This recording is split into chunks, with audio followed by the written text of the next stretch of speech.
It's not a bird, it's not a plane, it's Superhero Slate. It's a modern podcast where we talk about everything that's great, like movies, TV, superheroes. It's Superhero Slate. Oh yeah. Hello everyone and welcome to Superhero Slate, the show where we run down the latest superhero entertainment news. We love TV, movies, and superheroes, so let's talk it all out. My name is Chris. And my name is Mike. And this week we're ending 2023 with a bang, and we're going to be talking about Zack Snyder's Rebel Moon Part 1. Very distinctive. There are two parts to this movie. So Part 1, we're going to talk about the last DCEU movie with a review of Aquaman and the Lost Kingdom at the end of the episode. We're breaking down Insomniac's huge hack with the leaks and more. Yes, but this is mainly an audio podcast, so you're not really going to see anything that leak. But we'll talk about it in full detail, which might benefit us along the ethical lines of talking about things that are hacked. Yeah, but Chris and I were just mentioning that the news went so wide after it because it was such a substantial hack that everybody kind of knows about it and is talking about it now. So it kind of feels weird to not mention it at all. And it happened literally the week after the Video Game Awards when Spider-Man was up for a lot of awards anyway. So it's like Insomniac Spider-Man was like on the top of everyone's list anyway. So it just kind of snowballed into something bigger than it probably normally would have been. Yeah. And also it's like pretty much since it's Insomniac, it's almost entirely Marvel video game news as well. Yeah. So usually video game hacks, like we didn't really talk about the GTA hack at all. Like nobody on this podcast is coming here to. We looked at it and we were like, "That's a video game." We're like, "Yeah, that's a video game for sure." Okay, move on. Did that happen? I mean, we're already talking. We're reminiscing now. About 22. It was 22. Okay. Yeah. It's hard to figure out, and it's also Chris. You sent me. I think it was in November. A couple like DJ remixes and compilations of people taking songs that were popular this year and also like themes from movies and stuff. Yeah. And those are really cool. But one pet peeve I do have is, and I get it, why you have to get to the jump so quickly. That's exactly why the Spotify Wrapped hits in I think November as well. Because once you hit December, all of that media value, starts to dissipate. So you don't get as much bang for your buck. So luckily there's a couple people that held back some of their 2023 recaps, at least on the YouTube side, some of the people I'm subscribed to until a couple days ago. And I was like, oh, I get it. Nobody is on YouTube really binging stuff this week. They all got other stuff going on. Well, the other part is you can literally, I used to make, was it end of the year, blooper reels whenever I did video work for companies. Mm-hmm. And I wouldn't wait till the last minute to make the blooper reels. I'd start compiling that project the first month of the year, right? And then I just had to add to it. So any of these, YouTubers who are smart would be compiling the big things every month and then just adding to one big playlist at the end. Yeah, it does. Do that. But it does mean it feels like there's this unaccounted December for every year where people do these wrap ups of well, what happened if it happened in December? It might not make any of these recaps. So it's this month where nothing happens, but it's kind of the largest holiday. It's Mariah Carey's, All I Want for Christmas Is You. That's the number one song all month long, Mike. We can't get away from it. And everyone's watching Muppet Christmas Carol, the number one movie for the month. So there's your recap for December, folks. We did it. Congratulations. I mean, I don't know about you, Chris. I know you whammed everybody the last time we were on the podcast, but I mean, I know Rockin' Around the Christmas Tree is a pretty vintage song compared to Mariah Carey, but I think I heard that everywhere this year. Well, that's kind of making a classic resurgence. Well, the big thing about that was people finding out Brenda Lee was maybe 13 or 14 when she recorded that song, and it wasn't a 30-year-old lady. She was just a teenager, and I think everyone was no way. So, it's one of those things, again, the social experiment, right? Where something you didn't know comes out, or you're like, that can't be real, or the Mandela effect, right? Of something literally, if something like that hits the right vein, you're like, okay, that's going to be everywhere. Yeah. It's drama, it's tea, it's what everyone's looking for. It's a huge part of Home Alone. So yeah. I mean, here in the moment, we're going to do kind of like a recap of things that we liked here in 2023. But Chris, you are very vigilant. We always put this in the top of our show notes, and we forget to get to it right away. But don't forget. Yes, don't forget to like and subscribe for our weekly content. I do want to, if you are a new subscriber, we had a bunch of new subscribers over the holiday from our shorts on YouTube. So welcome to the show. We do this every week, except last week we took a break off for Christmas because Christmas fell literally on the day we normally do this. So we're going to be here every week. We're going into our 9th or 10th year, Mike, of this. It's hard to keep track of how long we've been doing this. So if you're looking for a consistent podcast, we're nothing if not consistent going forward. So like and subscribe for more, and we'll be back every week. So Mike, this was, we literally, this line of items here for SEO purposes is what it looks like. It literally, we just put it, we literally compiled it right before we recorded. Yes, because I believe in previous years, we always come to this episode, the last episode of the year, with a kind of like recap mentality, but then we like get to the bullet point after recording. We're like, well, we didn't write anything down. Yeah. It's like, oh, we forgot. Like, I swear, like now in like media timeline, like things that happened in January felt like they happened 4 years ago, like pre-pandemic if it came out in January to me. So I had to go back and be like, what came out this year? And then it's like, oh yeah, I did like that movie. But as I was mentioning to Chris off mic, is now all of the rose-colored glasses are kind of gone, right? So if you like kind of were digging a movie and then you haven't even thought about it in months, and now you're reminded of it, you're just like, oh, I guess that really wasn't that influential or impactful. So I think that shows here in our lists. Yes, too. Absolutely. And it's one of those things, again, and I think I brought up is the writer strike and actor strike this year really, it didn't, content was already made, it was releasing, but like the promotion for things was weird. So we didn't know when things were happening, or they just kind of came out and a lot of things were pushed in the back half of the year, which I think actually helped things breathe a little bit because we are in that post-COVID boom of content still. So I think, we had some good stuff here, and, I think our lists are going to really tell people what we do the most, because mine is mostly movies and video games, and Mike's is mostly TV shows. And yeah, we got like a list of like 15 or 16 here between the two of us. So for the sake of structure and sanity, Chris, I would like you to just read off your list, just read through it, and then we'll just react to it. Yes. So first and foremost, me, I got Guardians of the Galaxy Volume 3, which a lot of people do forget came out this year. Recently, Spider-Man PS5. For that, Taskmaster, the TV series, the UK TV series, TMNT, Mutant Mayhem, Spider-Man Across the Spider-Verse, and then Monarch, Legacy of Monsters here at the end. So these are things that have been standing out to me. Obviously, some of these are a little more relevant. A lot of this feels like the back half of the year. But yeah, so I mean, to me, Mike, we've talked about.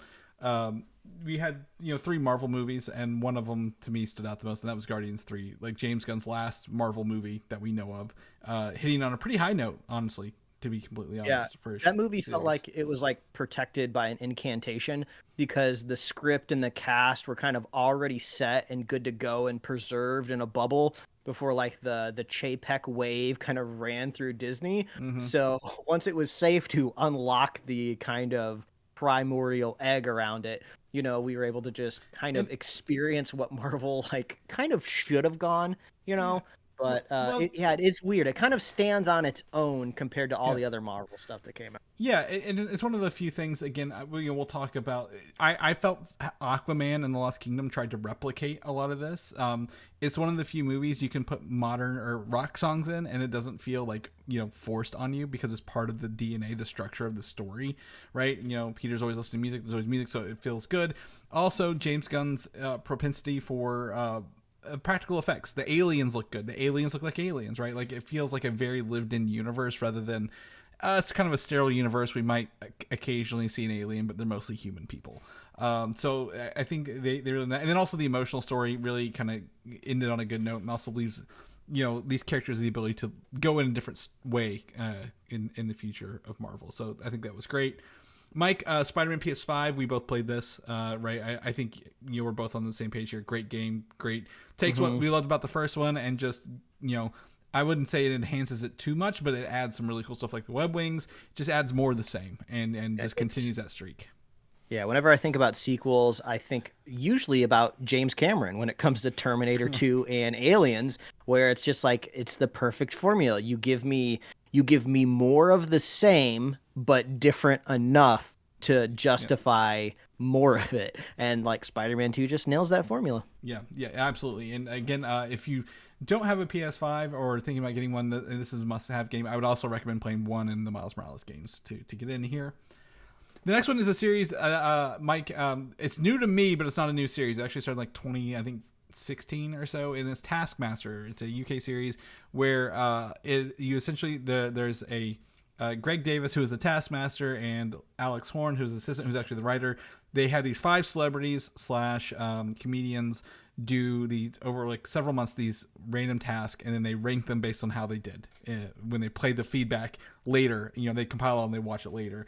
It's a hilarious show. The comedians are great in this. The tasks are off the wall. It's bonkers. We are just in the COVID era of where we're watching the series now. So like we're on season like 11 or so, and like you can see like where they're starting to. They had like the distancing on some of these tasks, right? So you're like, yeah, this isn't as fun, but they pulled it back together. But you said you've seen it more on TikTok lately, and I don't have TikTok, so I actually didn't know about these like little clips. So. Yeah, because you were curious, should this even go on the list since it's like not really rooted in 2023? And I was like, I think the power of like vertical video through algorithms have made me aware of this. And also, we've talked about it before on the show, but the comedy streaming service Dropout has kind of a similar show in a way of where the show's a little different every time. There's funny challenges, and the main goal is just to be funny overall. And that also really, really took off this year due to TikTok. So maybe like the algorithm just knows me. It just knows what I wanna see. Yeah. What was the other show we added this year where it's got the guy running the 3 people at the podium, and I downloaded it? You said Dropout. I don't think it's Dropout. Yeah, Game Changer is the name of the game. Yeah, okay, Game Changer. Yeah, that was a fantastic kind of add too, and that came to that. But yeah, to us, we're not obsessed with Taskmaster like enough, but like it's starting to. There's a VR game coming out. We talked about that. I think I sent it to you. Maybe not on the show, off the air. So huge for us. Next, I'm going to kind of group together Teenage Mutant Ninja Turtles, Mutant Mayhem, Spider-Man Across the Spider-Verse 2. Animated, just huge movies, Mike, this year. Really, Across the Spider-Verse had a lot to come off of, right? The first movie so good, had a lot of weight on the shoulders, succeeded beyond our wildest dreams somehow. Yeah, I would almost say just as like a special recognition. What word am I looking for? Like just a notable.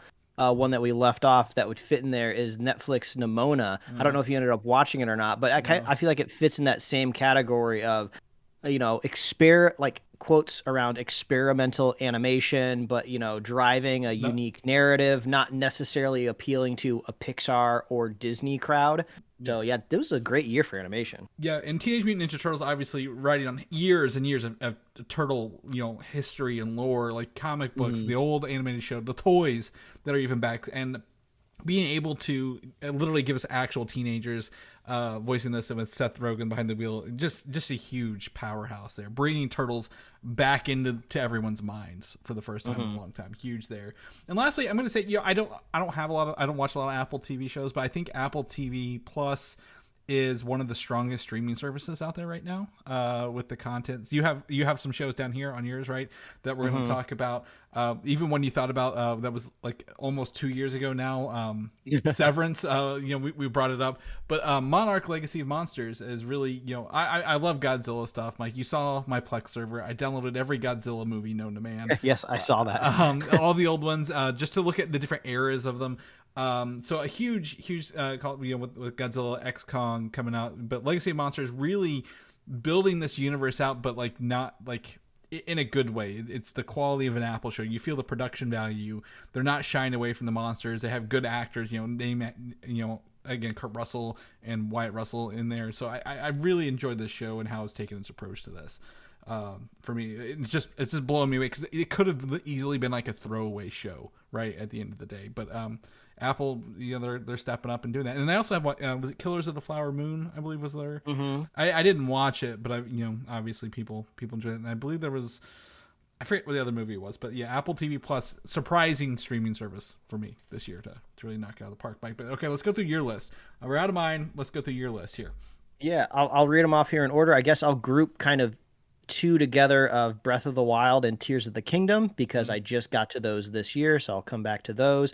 A new show, Chris, similar to you with Monarch Legacy of Monsters, where I haven't quite finished it yet, is Blue Eye Samurai on Netflix. And that was recommended. I know you didn't do it on recommend, but Jason, listener, should have recommended that a couple weeks ago for us. Yeah, we have John Wick 4, Dungeons and Dragons, The Marvelous Miss Maisel, Ted Lasso, Succession, Barbie, Gen V, and One Piece. So kind of rounding out there with TV at the end.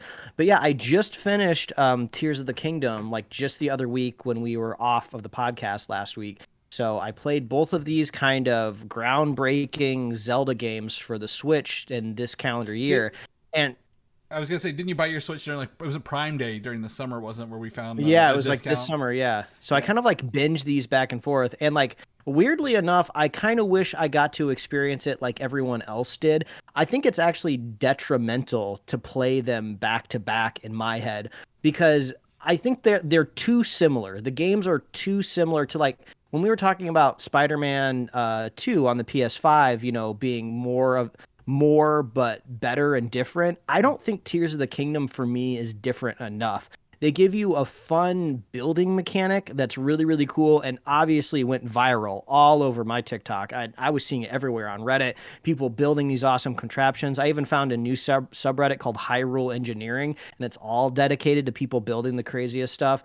People have found way to smuggle these like propellers out of shrines, which are things that you load into and out of, and they smuggle these components out, which you can build with, but you're not really supposed to take them out of shrines. And they have like perpetual batteries. So now there's a challenge out there where people are trying to build like these ultimate flying machines so they can fly all around Hyrule without any batteries.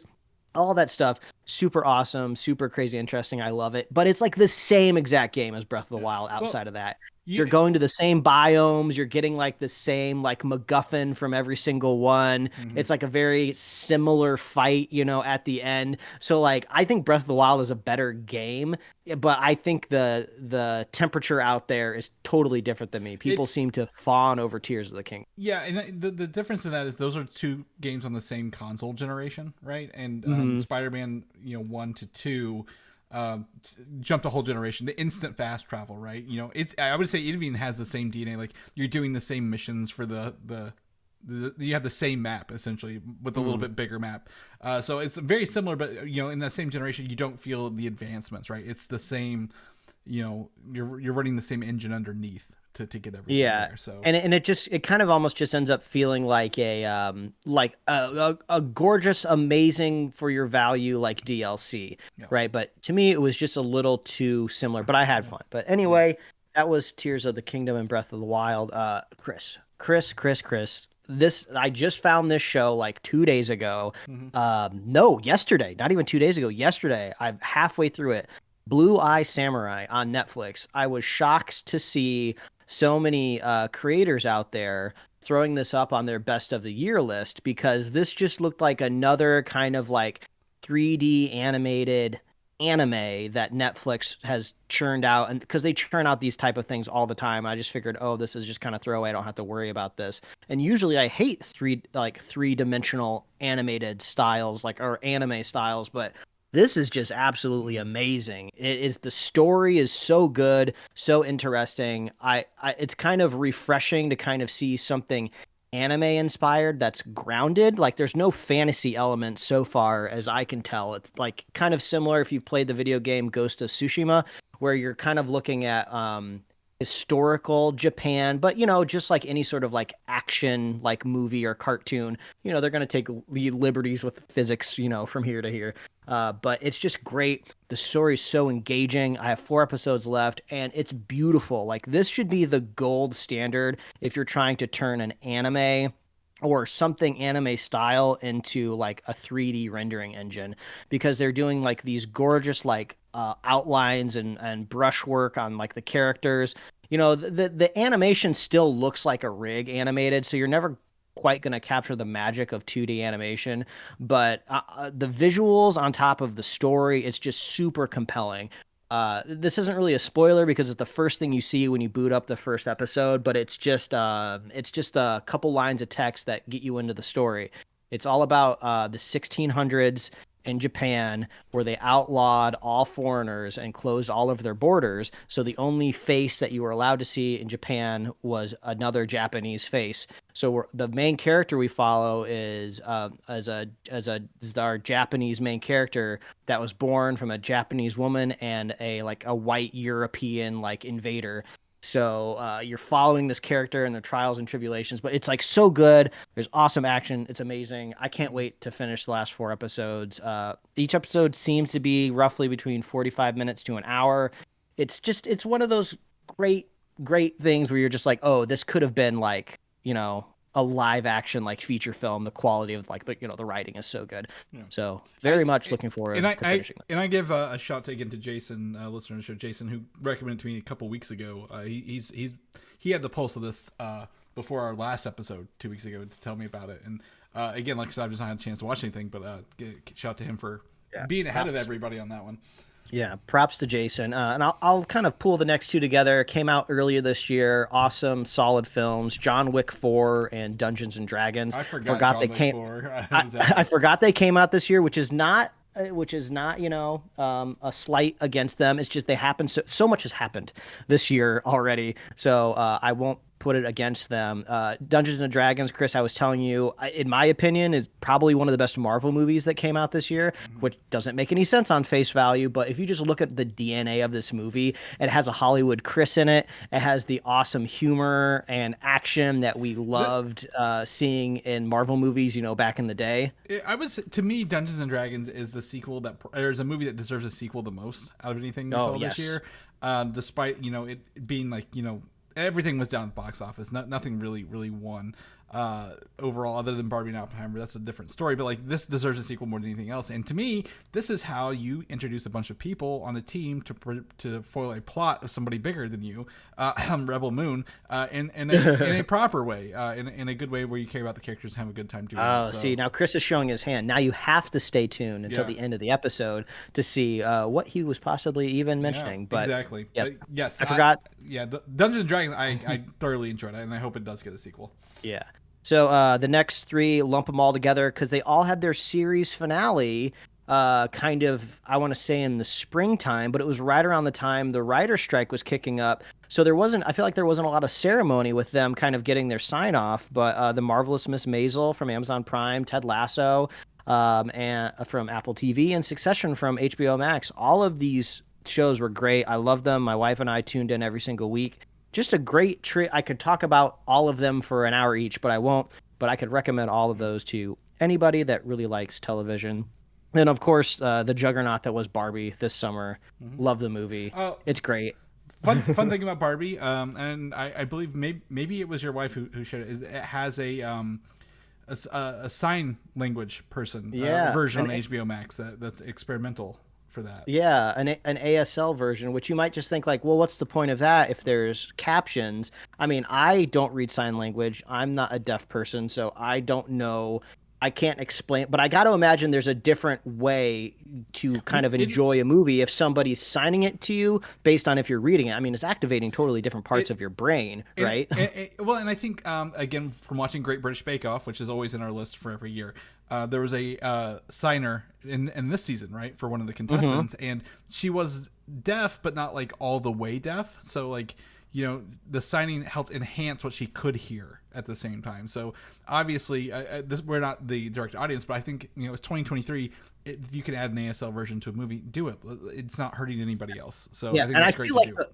And I feel like the lift is relatively inexpensive. I got to imagine that's just one day of shooting. Coordinate probably some sort of wardrobe that matches the film. And I haven't watched it yet, but it would be really cool if the signer maybe changed outfits based on scenes or something. this isn't to belittle them, but I feel like this is one AI step away from having it be a model that signs based on the words that you have already entered in captions. I wonder how that would go. And I think interpreters are very, very important for that. But at the same time, if you want to maybe retroactively add it to movies. That's one way to maybe speed up that but process. yeah, if you wanted to go back en masse and do it, that would be cool. But I think it's a great version. Barbie, obviously, I saw it, and I don't remember if I saw it in theaters or not. But anyway, I did see it. So I agree, it's a fun film this year. It's like, I don't want to say nobody saw the success coming because it was very hyped. You know, it had that synergy with Oppenheimer, but I don't think anyone was expecting just the kind of nuclear explosion that went off at the box office when Barbie hit. You just, again, it's some movies you just never know what they're going to do and how they're going to be. But thankfully, it was both popular and a good movie at the same time. Yeah, and then also this summer, Chris, we watched One Piece. We talked about that. We really loved it. Yep. Looking forward to season 2. Doesn't seem like it's probably going to hit in 2024, unfortunately. So I downloaded Netflix's adaptation of Yu Yu Hakusho as well. Oh, Yu Yu Hakusho. Yeah. I've only seen it written, so thank you for correcting me. Because I've heard good things about it as well, and it's only one season. It's not a multi-season show, so I'm going to watch it because of how good One Piece was and surprised me. And then also, not to steal One Piece's thunder, but we also have the Avatar: The Last Airbender adaptation coming up next spring. I think next month. I think it's January or February. I thought it was April, but maybe I could be wrong, but I feel like it's going to be soon. I'm going to pull it up here real fast. February 22nd. So in 2 months. We're 2 months away. So absolutely. So Netflix surprised the hell out of us with One Piece, and I'm going to give them some benefit of the doubt on their upcoming shows to see how they do with that. So yeah. And then finally, Chris, you've told me now twice, maybe 3 times, that you will never watch this. Just seems to be based on principle, not necessarily content. Finish the show before you build out worlds like this. Like I just want more of The Boys. I don't want Boys spinoffs. Like we have The Boys Mexico coming out too, and Gen V. I'm sure it's great. Maybe I'll watch it one day when it's all done. But I would like to just have the regular show going on, if you will. Well, the great thing about Gen V, which I did watch, my wife and I watched this week, we were able to binge it. I don't think I would have preferred watching this, week by week or 2 episodes each week. I don't remember how it was released, but binging it was a great model for us because you can take it down in one day, one weekend, 8 episodes, give or take 45 minutes to an hour. Yeah. So we burned through it pretty quickly, but we had a good time. You're solidly back in the Boys universe, right? You're following different characters, in a different structure, but you're getting like the same social commentary, extremely adult themes and gore, bodies exploding, guts and blood going everywhere. So you're getting all that stuff that is very visceral from The Boys, but kind of from a different angle, which is interesting. And I always love how The Boys never shies away from the inconvenience of superpowers, right? Yeah. If you're going to be able to do this like otherworldly thing, there's a double edge to all of those swords, which comes up into this season. I thought the cast is pretty good, pretty fun. The story really kicks off. You think where everything's going to go. They're putting all the chess pieces in place, and then they blow it all up, at the end of the first episode, which is exciting and makes you want to watch more. If I had to recommend it, you don't have to watch it. Hopefully not. Hopefully you don't have to, because I'm even more mad. They are bringing in characters from the last season of The Boys, so some of them feel shoehorned in, whereas some of them feel extremely organic. So it's a little iffy depending on which kind of character you're getting a cameo from. But there's a great segment I thought about you, Chris. There's a soup that has a like a schizophrenia type of thing going on. The Sentry. Yeah. And every once in a while, they perceive reality as kind of puppets, like think Muppets. Oh, okay. So there's this whole segment where like the SWAT team comes in and he dismembers all of them. Like he's literally ripping heads off, limbs off, ripping people in half. But it's all happening in Muppets. So like a limb gets torn off and there's like this shiny red like glitter and streamers that come off of them. So at the very least, I think you could look maybe that scene up on YouTube, or pull it up on your Amazon Prime. I'm sure you could a quick Google would get you to that. I don't know. I've got to pay $3 to watch it without commercials starting next month, Mike, on Amazon. Oh Prime, so. Yeah, I forgot that's coming through. So yeah, maybe binge it while you can. But without spoiling anything, I don't think you have to watch it because they are setting some things up at the end of the first season, but it's not clear if that is to lead into The Boys or if that's to lead into season 2, because the world is pretty connected. So, but I had a good time. I had a good time watching it. If you're into The Boys, obviously watch it. But Chris, if it's somebody like you that just doesn't have the time in the day, okay, it's fine. Yeah. Yeah, and I'm sure it's great. I'm sure it's fine. I just don't want to watch it yet. Like I'm sure we'll get around to it later, but until then we'll figure it out. But overall, pretty okay year. There's a lot of content that we didn't name that just kind of came off as mediocre. I don't want to spend anything. There's a bunch of disappointments this year. I would say for me, Secret Invasion was probably the biggest kick in the teeth. Oh yeah, kick in the teeth. More like kick in the nuts. Yeah, thankfully Loki kind of made up for that a little bit, but overall just kind of meh. There's a bunch of meh stuff, but this is good to go over some of these highlights. If you guys have highlights of your own that we didn't cover or forgotten about, because literally we cannot keep track of our years, let us know. I'd love to hear from you guys. So shoot us a message or tag us or whatever. But let's get into the news. The first thing is I kind of sent this to you because I didn't know if I put it in the notes or not, but I've been keeping notes the past 2 weeks. One of them is that Warner Brothers Discovery is possibly in early conversations with Paramount to merge even further into come up with another idea, capitalism. Yeah. I get it. Like, I can see the writing on the wall that Paramount Plus, might not exist, but just because you're a movie studio or, an entertainment studio doesn't mean you have to have a streaming service. Like, just make content and sell it. Like Sony does. Netflix will buy it. Yeah, Sony's doing just fine. Sony makes some really great stuff. Sometimes I'll turn something on that I haven't seen in a while, or a lot of Christmas movies that I liked this year. I turned on and the opening title was like Sony, and it's just like, oh yeah, they are a really good company that doesn't have a streaming service. Yeah. So Sony makes content and sells it. HBO Max, despite how much we are against them this year, they are selling some of their content, right? Streaming some of their stuff out.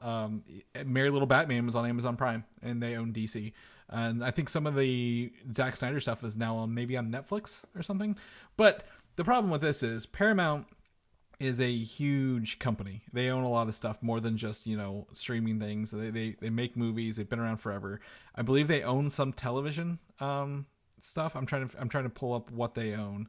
Paramount, now since they're with Viacom now, so you're thinking like this is going to be Star Trek, Nickelodeon, SpongeBob, things like, I think Comedy Central as well. Yeah, so they own a bunch of television channels and stuff like that. So if there is a merger between essentially what was 1 to 2, now 3 media companies will probably be eyed very critically from the FTC. They're probably going to be like, no, you can't merge. You're going to be too big.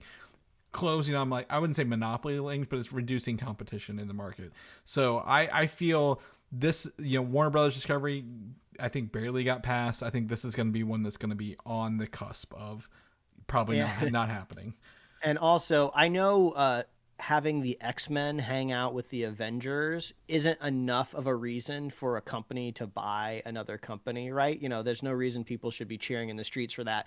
But there's nothing even close to that with this. It's like, what awesome, franchise synergies do we get from WB Discovery buying Paramount? They're like, what? Maybe the Ninja Turtles, Batman, even though they did that already. But Fox also had to sell off. They couldn't merge their TV channels with Disney, right? So there's still a Fox corporation that does the TV channels and stuff because you can't have all your TV channels under one roof. And also they're already pretty close with some of their properties anyway, because what's that fighting game that I think got disbanded, where you could be like, it was a Smash Brothers clone, but you could be SpongeBob that fights Batman. So that's still going on. Yeah, they've still going on. Yep, yeah, absolutely. The Nicktoons Fighters or whatever it is, or something like that. Oh, that's different. No, we're thinking of a different one. Nickelodeon has their own fighter that I believe is still going on, but it's like the Warner Brothers fighter. Yeah, it's not Rumbleverse, but something verse. But yeah, that's still going on. That was it. Was beta, alpha, beta. It's still going. Yes, so it's still in the works. But anyway, but like Mission Impossible is also, looks like it's one of their movies as well, Mike. Oh yeah. Transformers. Tons of stuff here. So it's I'm not down with this. Streaming services. Obviously, we don't need a billion streaming services. You don't have to have one. Obviously, if you're taking money on, just go focus on what you were doing before, like making making movies, so and putting those out and making good movies in theaters, so people go see them and you make money. So I'm not down with this at all. So, but we'll keep you posted if anything comes out of quote unquote conversations that were there. This is news as of earlier, right before we recorded. The company eOne, known as Entertainment One, which is owned by Hasbro, has been sold off to Lionsgate officially. eOne was purchased in 2019 for $4 billion and sold this week for $500 million. So Hasbro took a huge wash on this purchase. eOne, Lionsgate now owns 6,500 film and television titles, including Yellow Jackets, The Rookie, and Discovery's Naked and Afraid franchise. So see, look at this. Lionsgate, they don't have a streaming service. They're just out there, kind of similar to Legendary, even though I think Legendary is kind of in the pocket of another bigger studio in some way, but maybe not officially. But yes, this is fine. Hollywood, you can just be a studio. You don't have to like build a server infrastructure for serving video with a subscription. So yes. Maybe that's the trend next year. People just make stuff and sell it. I believe Lionsgate also owns Stars, which is again, it has their own streaming thing, but it's like an add-on package. So like it doesn't like they don't just give your content free. So which is kind of interesting as well. They do own that. So yeah, absolutely. That's I think this is the one way to do it there. So it sucks that Hasbro took a loss. I like buying Hasbro toys, but boy, when they got too big for their britches, it sounds like they took a wash on that. All right, let's jump into some news here. Mike, you've not had a chance to finish this yet, or even start it. But What If Season 2 has been dropping daily for the past 9 days. Today is the final episode day. And I've watched it all but the final episode, so I'm not going to give any spoilers out or anything. But you asked me before this to bring up a list of episodes to watch. Yeah, give me the greatest hits list. I mean, overall, you seem to be positive. Maybe I'll just watch all of them. They are all great. I mean, they're half-hour episodes. They feel longer than half-hour, which is great because they're quicker, like moving episodes. You're getting a lot quicker in these. But I will tell you, I am actually, compared to my everyone knows my complaints. If you're only just changing one little thing about the universe and everything else looks the same, it sucks. I did not like the first season. Season 2 adds a bunch of different things in at different times. I will say one of the ones that really was surprising to me is what if Peter Quill attacked Earth's mightiest heroes.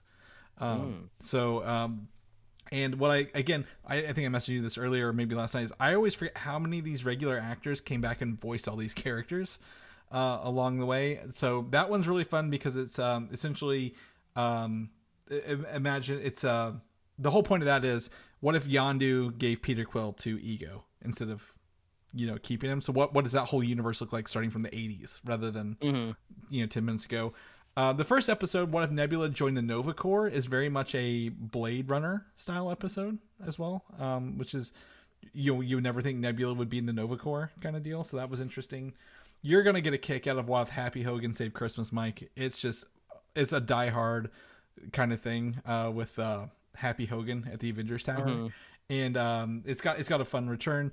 My wife, who's been watching these with me, has said that she has really, really enjoyed this season as well, more than the first season as well. So take it from someone who doesn't watch this content. I was like, that's good to hear because I'm really enjoying these as well.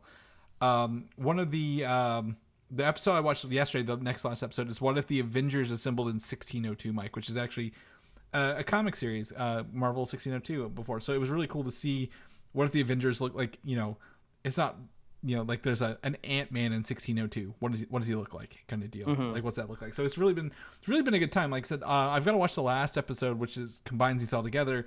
And I believe this is rumor because I've not watched it. It might give maybe a glimpse into how Secret Wars will work since it deals with multiverses and stuff. So I'm excited to watch this. I will give a huge credit out to this. There is an episode 6 called What If Kahori Reshaped the World, and we've talked about this one for a very, very long time. Because we've heard about this, we've seen the artwork, right, for this lady. They actually, if you click on it normally, it does it in the Native American language. They actually recorded it with the actors in the language of the Native American tribe that it takes place in Oh, that's great. And that's the one where they created a brand new Yes. superhero for What If, right? Yes. Yep. So it's Iroquois nation, I guess. So they're speaking Iroquois for the people there. Then there's the conquistadors, so they're speaking Spanish. So the entire episode, minus the Watcher, is subtitled, which is crazy. That they did. Now you can click on, there is an English version if you want to watch the English version. But since we were talking about the ASL version of Barbie, I just want to bring this up. I'm like, that's a huge success, right? To do a whole episode in that language, if you will. And the actress who voices Kahori, Devery Jacobs, she is from Reservation Dogs and will be in Echo next year. So very, very, very cool. And again, just keep your if you think the actor is voicing the character, stay till the credits, and you can actually see the list of actors voicing their characters at the end, which was really, really cool for that. So I've got to watch the last episode. Highly recommend it. And then due to Marvel's mishaps, I wouldn't say mishaps, there is a on YouTube an unlisted video for the season 3 of What If. Is a 3-minute clip with the Red Guardian and Bucky that you can watch. Yeah, I just watched the clip and I didn't read the text of the tweet, and I was watching it on mute out of respect of you, Chris, who was talking about your thoughts on season 2. But I was like, well, that's obviously Bucky, but who's this dude driving the car? Because I can't hear. I'm assuming it's David Harbour's voice or something comparable to the Red Guardian's voice. It is him. Yeah, you can hear him pretty good. And then the character there is Bill Foster, voiced by Lawrence Fishburne from the second 8-Man movie. It's a younger version. So okay. So if you listen to it, you hear Lawrence Fishburne. Then if you wait till the end, this 3-minute clip, it says to be continued. What If season 3? Original series streaming soon. So either they've cut this promo for later next year, or they're going to give us season 3 a lot sooner than we expect, Mike. Yeah, I mean, I guess I suppose it depends on how you set up your animation pipeline. But one of the advantages of animated content is you can just keep the machine up and running and moving, right? Yeah. You know, you don't have to take. Especially when it's like this anthology type of thing, right? There's always a component that can be moving. You can always be doing storyboards, or you can always be doing post-production, or you could always be doing writing, right? So there's something that could always be moving. So if they like the way that this is going, you know, they could just always have What Ifs like on the docket every year. What's cool is, and you mentioned this. Remember the episode with Gamora was cut, and that's the What If Iron Man crashed into the Grandmaster episode. Mm-hmm. I want to say most of these were probably voice recorded several years ago, so they've just been sitting on the voice actor stuff animating it, because I'd say the animation style for season 2 looks way better than the first 2. It's a lot more detail in the backgrounds, a lot more dynamic in the characters. It's still that, you know, it's not quite cell shaded, but pretty close to it. But like, you know, I don't know how long they've been sitting on some of these actors' voice lines they've recorded, right? So they may be sitting on the 3rd batch already, because maybe they knew what the stories were going to be, and you know, they can have them phone in another line or two if they need them to edit it later. But I you know, if they can keep up what they did in season 2, season 3 is a very welcome thing, because those were so much fun to see the characters in different ways, in different stories, rather than just minor changes along the way. So I don't think any of these, to me, are replications of the films, Mike, like the first season was. Like, they're like, oh, here, remember this movie, and they do the movie again. These are very unique situations, so very, very thrilled to hear your thoughts on them too. And again, the 30 minutes, you can pop them out pretty quick in a day as well, all 9 of them. Avengers 5, boy howdy, I forgot this was 2 weeks ago, Mike. Jonathan Majors has been dropped by Marvel and Disney after being found guilty on 2 of the 4 counts of what he was charged for. There were different things all over the place. I think it was like domestic violence, or I don't remember what it was. No, it wasn't domestic violence. It was like some sort of assault and battery, like 3rd degree, which is like unintentional assault. I'm only putting this in there. I don't want any, like, you know, defamation claims coming our way, so I want to be very clear why I'm saying these. Like, I think literally he broke somebody's finger trying to get his phone back, right. Like his girlfriend at the time. But so it's like unintentional harm, because like she had his property kind of deal like thing, and that's what they were like. But you know, obviously he's going to appeal these things. But as soon as, literally, I think an hour after like the 2 of the 4 counts were guilty, the axe had fallen. They were like, yeah, he's out of Marvel. So you put this bug in my ear a couple weeks ago that there was a rumor floating around that the reason that recasting kind of hasn't floated out from the studios is that there's a provision in the contract that says they can't recast Kang. It must be Jonathan. They cannot use any other actor as Kang. Now recasting they might be able to with this. Again, Disney has all the lawyers in the world. There could be like maybe a morality clause or something that they could strike. Yeah, you are no longer eligible to work for us, therefore we can do it. But like, as long as he was Kang and working for Disney, they cannot have any other actor be a Kang. So there's no fakeness, no false flags as Kang kind of deal. But we were talking that if that is truly the case and they cannot recast Kang in any way and they're going to have to pivot from a villain, we were expecting maybe an intentional leak from the studio that can't happen, because all I've been seeing since that news came out was people pitching their alternative actors. And I had seen some good ones. Like these were like the internet is coming up with some good ideas that I think could play like a really good Kang. But at the same time, I just keep thinking, oh, these poor people, they don't know that this might not even be able to happen. So we'll have to. So there's like, it's kind of like column A, column B. Like no matter what happens, there has to be adjustments because narratively the story's just not working.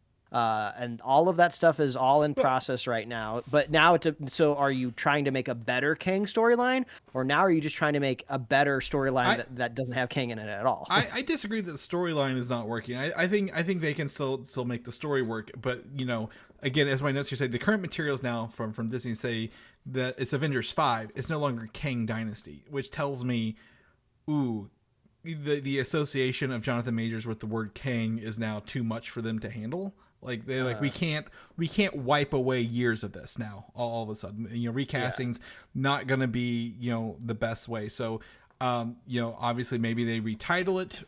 Maybe they replace Kang with again the Beyonder, which is the Secret Wars villain actually, rather than Kang from the comic books, like someone even more powerful.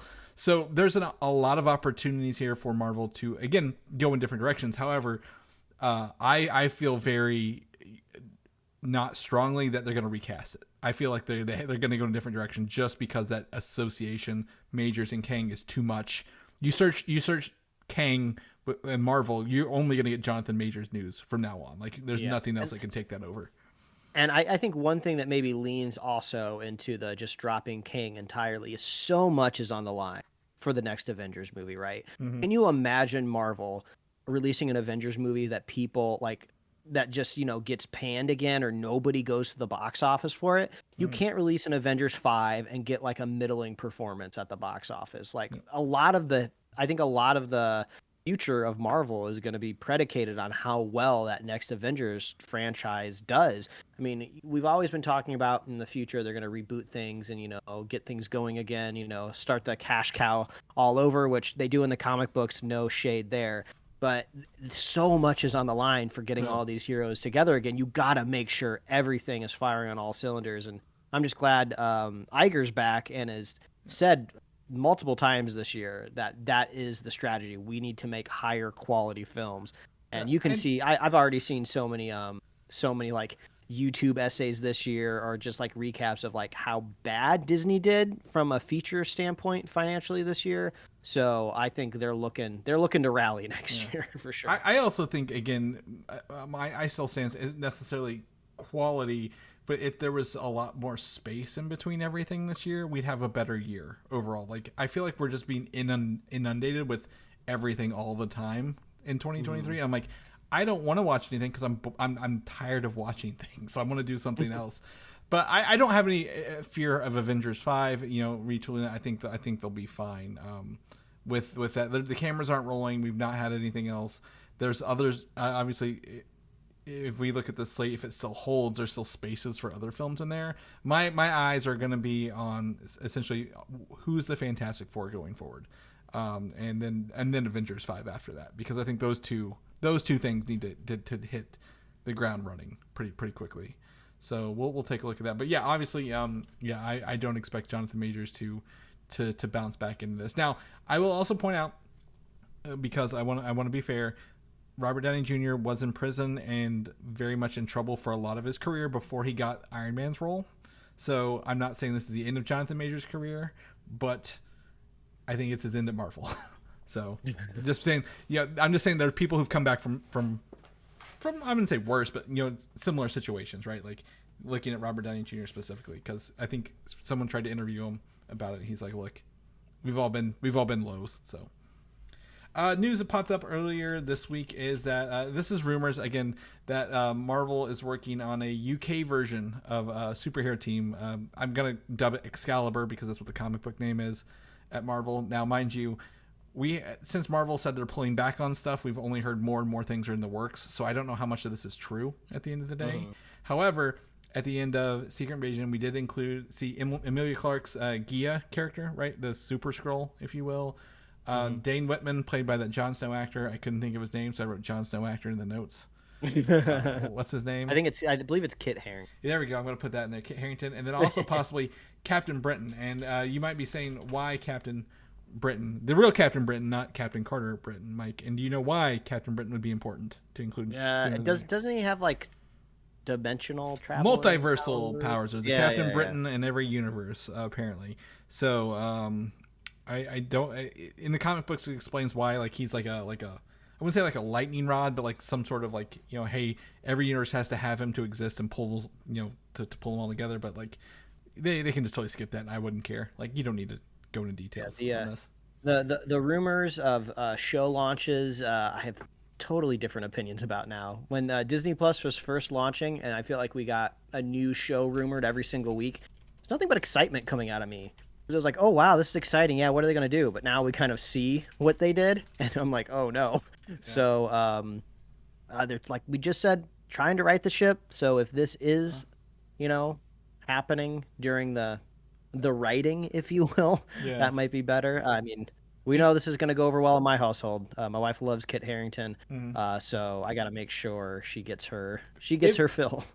Kit Harington and Emilia Clarke show would, literally that's your Game of Thrones alums right there. Oh, right? I didn't even think about that. Putting them back on screen again. Like you're guaranteed to get eyes on it, so hopefully it's good. Yeah. Like you want it to be good at that point, but that's you'll get some memes out of that for sure. Yeah, absolutely. So that would be the way to do it. If any studio can pull off, Marvel could pull that off, putting them both in the show together, right? But boy, they really, I wouldn't say. What do they call it whenever they kneecap a character? Like Kit Harington in the Eternals really kind of got kneecapped, right? Like he really wasn't doing a whole lot there. So we'll see what Marvel has in store for him. We're gonna jump into the Insomniac leaks for the next thing. So these are leaks. These are spoilers. Again, some of this may be true, some of this may not be. So if you don't want to hear it, these are time codes in our show notes to go ahead. If not, let's have some fun talking about this, Mike. More than we already have. Insomniac, the publisher of Spider-Man, was the victim of a hacker leak. They wanted, I think, a couple $1 million, I think, or they were going to release the data. And after like a week, Sony and Insomniac didn't give them the money, so the hackers leaked the stuff. And it was real stuff, Mike. It wasn't like a bluff or a threat or like a fake threat. It was real. Yeah, they got. I don't know much about video game development, and I'm sure every studio has different file management and versioning and partitioning of information, but I don't know what they did, but they got a lot. They got a lot of stuff. It was something about they got hosting credentials from somebody and access to the servers remotely by pretending to be somebody else. So it was a couple terabytes. I think 6 terabytes worth of stuff to go through: files, videos, folders, gameplay stuff. And we'll talk about it here. But so first and foremost, I think one of the cool things, Mike, to me, was Spider-Man 2.5 or whatever. It's a video game coming out, a sequel to Spider-Man 2, like the Miles game, where you get to play with Venom, Miles, and Peter in one game, coming late 2025. Yeah, that's the first I'm hearing any additional detail about it, because I just saw like a lineup of releases and it just said Venom 2025. So I was trying to imagine a whole game where you're just playing that segment as Venom, and I suppose you could flesh it out more and make it a little bit more specific, but that Venom portion was pretty on rails. They didn't really want you to do more than what exactly they wanted you to do as Venom. Yeah. So, I am kind of curious, I guess, the symbiote presence could linger. It's kind of an infection on the city. And I could easily narratively see, part of it lingering around. So this is going to be huge spoilers for Spider-Man 2. So if you've not finished Spider-Man 2, please do not listen to this. Mike, there's a Carnage storyline.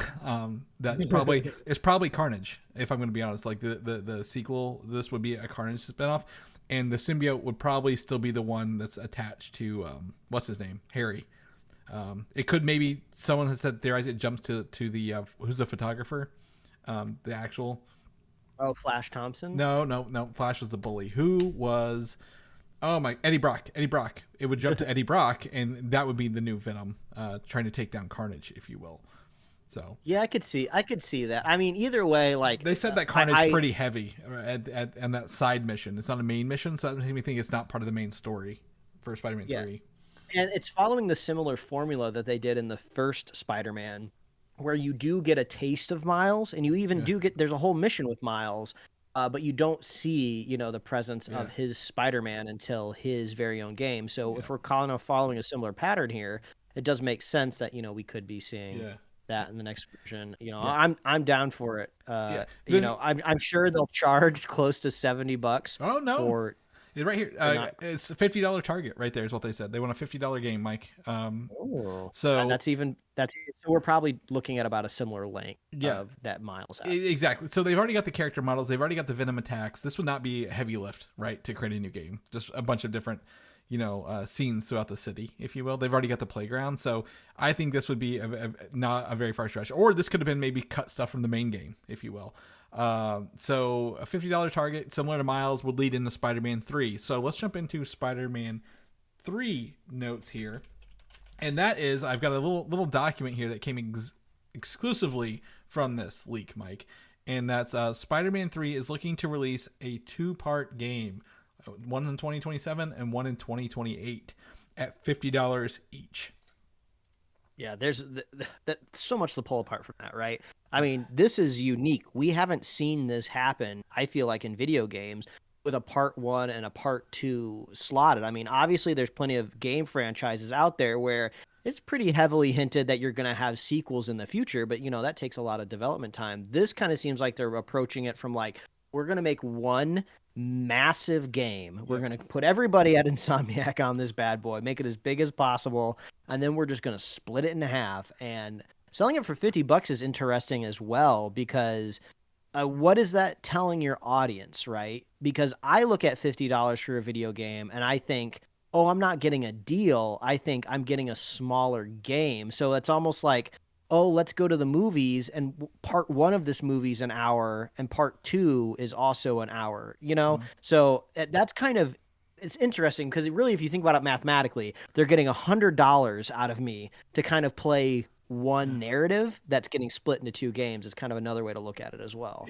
That is one way, depending on how the narratives are. The other part of this is there's a multiplayer portion that will launch with part 1. It would be the first time Spider-Man has a multiplaer portion. So you get part 1 and a multiplayer game all in one go here, which would be day and date with that. So it would come with part 1, which is great. This is also again, you mentioned a quick way to sell more. If you look at this chart, they actually updated the units based on how many Spider-Man 2 sales they had. So net sales for Spider-Man 2 were down compared to their Spider-Man 3 game base, but the number of units were everything was down a little bit if you kind of look at this. So they've got the math here. This is how companies think, Mike. We actually get an insight in the company dollar signs here. So multiplayer and then in 2029 they would combine everything together into one game for the regular $60 here. But you'd be 2 years kind of late to this. Now, to me, one thing, look at this. I would love to try this out as long as they give me a good game, right? I think Spider-Man, the story in Spider-Man is always great. I just need more stuff to do whenever I'm done with the main story, right? So give me some more of that. Multiplayer is a great thing. That kind of makes me think maybe Spider-Man 3 is a multiverse game, Mike, because we kind of got a tease out of that. Yeah, I was just about to mention that, because how would you narratively get multiple spider people on one map? And in Spider-Man 2 there was that side mission where you're collecting the spider bots that does hint at a greater Spider-Verse, and there could be a lot of synergy where this game could be coming out, because I don't think we're going to be getting Spider-Verse Part 3 this calendar year. It's going to be 2025. So it gets, at least it puts that movie a little bit closer to the release of this game. Yeah. So the audience and players will be familiar with a multi. Yeah, exactly. I think that's a great add-on that we would not normally I wouldn't expect to get normally, right? Kind of deal. A Spider-Man multiplayer game would be fantastic. A lot of people will be talking about it here. With that, yeah. Overall, my concern is we're looking here, 27, 28, 29. That's PS6 territory, Mike. If we look at the lifespan of consoles, is my concern. Do you think Sony is going to try to use the combo unit, the part 1, part 2 combo as a PS3 or PS6 launch title? I just bought my PlayStation 5 and I went over to somebody's place for a holiday party and they had the PS5 like slim under their TV. I'm like, I'm already behind. I just got this thing, people. So I don't want to even think about having to spend hundreds of dollars on another machine, but you might not be far off. Yeah, because the other one's 3 years old at this point. It's over 3 years old. That would be a 9-year-old console in 2029. So at the very least, it could be doing a similar thing of there's a PS5 version and a PS6 version. I don't know how we're going to get any further in video game consoles. Again, they'll prove me wrong before too long. But like at the same time, I just want to, again, I want to be cognizant of this because we're going to talk about another game here in a little bit, another game series even, that would not necessarily be on PlayStation 5. It would have to be a PlayStation 6 based on the year. So we'll talk about that in a minute. But take a look at that graphic in our show notes if you want to. Wolverine, the game that we all want to play so bad, Mike, and then so much that hackers even got into Insomniac to get their stuff. According to the contracts, if you go through all the data here, Wolverine has to be released by September 1st, 2025 on PS5. So we are a year and 3/4 away from this game coming out, which is sad because I want it now. You want it now. Yeah, this was kind of the first way I found out about the leak. I open up my phone, I open up Twitter or X or whatever the hell you want to call it, and you get a lot of like trending for you, and then you have to move on over to what's like fully trending to see what kind of like is really bubbling over in the zeitgeist. And I saw that like in the real like trending tab, like, oh, Insomniac's trending, Spider-Man's trending, Wolverine's, what's happening here? This isn't even on my recommended list. And then I see it and it's just like the Wolverine game. I was like, holy crap. Like we just barely talk about this on our normal weekly news episodes. I didn't think we'd be hearing anything soon. And then you hear that it's a leak. And then of course, curiosity gets the best of me. And all it takes is just jumping into the hashtag and scrolling a little bit and you start to see video clips. Yeah. I mean, so I had a link here and it's dead now, obviously, because I put this up when it came out. The fact that someone has found a playable version, in that file, a playable version, compile it, and you're able to actually play it on your console if you compile it into dev mode is wild. This is huge, so big, Mike, that internet service providers, ISPs themselves, have taken action against people who have downloaded the game files to compile it even. And that is even in piracy, like, that happens occasionally, but like this is like something where like just the files alone have caused problems for a game that's not out yet. And I will tell you, curiosity always gets the better of me. I admit it. I look at stuff before it comes out. But if you want to see this gameplay that people have compiled, and everything, including the free roaming, the action stuff, even the story, the whole plot of this game is online, which is crazy. You can just go to TikTok. I typed in Wolverine gameplay and TikTok came up, and here I'm looking at 10 different clips of gameplay that people have uploaded already from not only what was leaked but also what they've compiled to play as well. So I didn't bother to look up any story notes. I'd rather let that lie. But it's fun watching it, and it seems to be the clips that I have seen seem to be compiled from almost like a tutorial level, right? Mm-hmm. So I don't know if there's like a separate team that's like building kind of like the opening demo that might be at some sort of video game convention like coming up in the near future, or if the hackers just happen to come across just that. But essentially what it is Logan seems to be at a bar, and then some ninjas come up and kind of tap him on the shoulder, and then shit starts hitting the fan. Oh, you've seen stuff I've not even seen, so... Oh, okay. Yeah, and then you see a lot of prompts that show up on screen that kind of show you how combat works, right? Like this button like dashes, this button, slices or whatever. There's a gameplay mechanic which is kind of cool, very specific to Wolverine, of like following scent trails. So that's the that's the one I've seen. Is so he's in a flannel. He can climb up buildings with his claws and knuckles, walls. Then he goes in and uses his senses to go through a crime scene, essentially. Yeah. So yeah, and the stuff that I've seen has mainly just been kind of like brawling combat, right?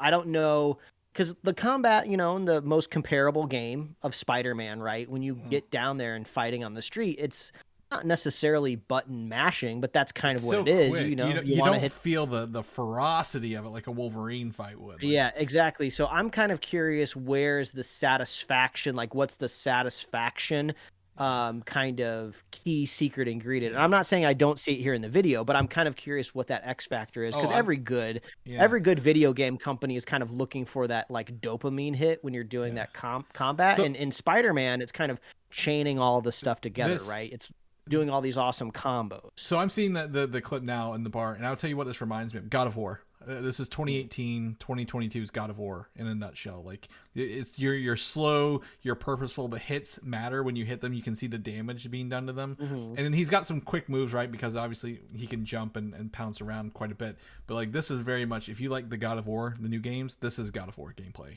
through and through. And I'm curious what the level design is going to be like. Is it going to be pretty on rails? Because you've played the God of War games, Chris. Those are relatively on rails, right? It's not really open world. It's a mix mash, because there are open world portions, but there are on rails portions as well that guide you towards the mission. So gotcha.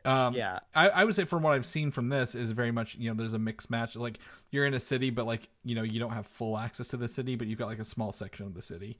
So I'm going to look at more of this. I mean, there's no way I can play this, but I mean, boy, my hype level's through the roof for this game more now than it ever was, and we only saw that one trailer years ago. Yeah, it's like if you had to look at the leak kind of from a point of like social engagement, I would say everyone's lucky that the hack happened when the game is impressive enough to look at, right? Like, this looks like fun, and also I guess people in the video game community have enough knowledge to look at something that's leaked and go, oh, this obviously isn't final. Visually it's not super impressive because it's not being like hyper realistically rendered yet, so we don't even know what all that's going to look like. There's time. It's a year and a half time of polish, right? Like, that's exactly. The story is there. I know that the levels are there, so they have a lot of time to finesse it. And Spider-Man literally is one of the most polished games I've ever played at the end of the day. So very much looking forward to this. And so if you guys want to look at more, go look at Wolverine. We're not going to link anything here, but go look it up. I think that's great stuff. But Mike, Wolverine is the stepping stone to something bigger, and that is a 3-game contract for the X-Men franchise for Insomniac.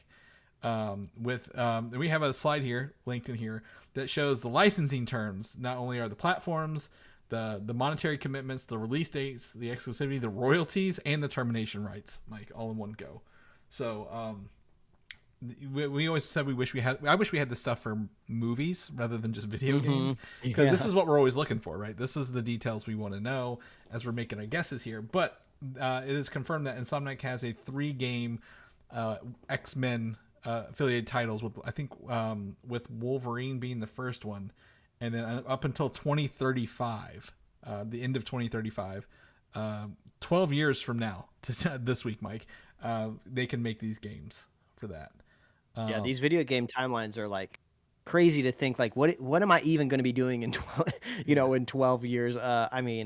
Hopefully, knock on wood, I'm here to check it all out. But I didn't even consider the possibility that it looks like Insomniac is just being very, very successful. Like, Marvel seems to really like the partnership enough, that the entire cast of the X-Men seems to be in their purview moving forward. It doesn't necessarily mean any of this is confirmed, but it seems like it's the way that they would like to go. The biggest question I have is, like, whenever you play a game with a large cast of characters with different power sets, that's a totally different type of game, right? You have to make a very specific type of game that fits that mold. Are we looking at like an Ultimate Alliance type of thing where you're just running around and like bashing stuff, or, are they going to try to, bring the characters in line enough to where you could be playing a campaign and like swap between them, My understanding is that the Spider-Man and the X-Men games live in the same universe. So if there are some alternate differences, right between Wolverine and some of the characters here, I would entertain to see what some of they are. Like I would, if I have an X-Men game, the only thing I want out of this, Mike, is multiplayer, like a campaign with multiplayer, because I could play as Wolverine, you can play as Cyclops, or we have a Storm or an Iceman, right? But like, I don't want it to be limited like Ultimate Alliance, because I love the Ultimate Alliance games. You were with me when I bought the last one, actually. I love them, but like you're very limited what you can do, right? Because there's only like so much you can do with so many characters. So do you want to focus on like 4 people, 5 people, like the original X-Men? Do you want to get a different character set in? How's this gonna kind of flow into this? Because I'm interested to see what they do with it. But like, boy, we're gonna have an X-Men game by 2030. Is that PS5? Is that PS6? I don't know, but like I'm excited to know that we're gonna get an X-Men game at all. Is that far enough along to where these characters could be crossing over? Right. I would love to drop into New York City, like Spider-Man 3, like as Wolverine. That would be cool. I mean, he's got the claws to where he could traverse up the sides of buildings.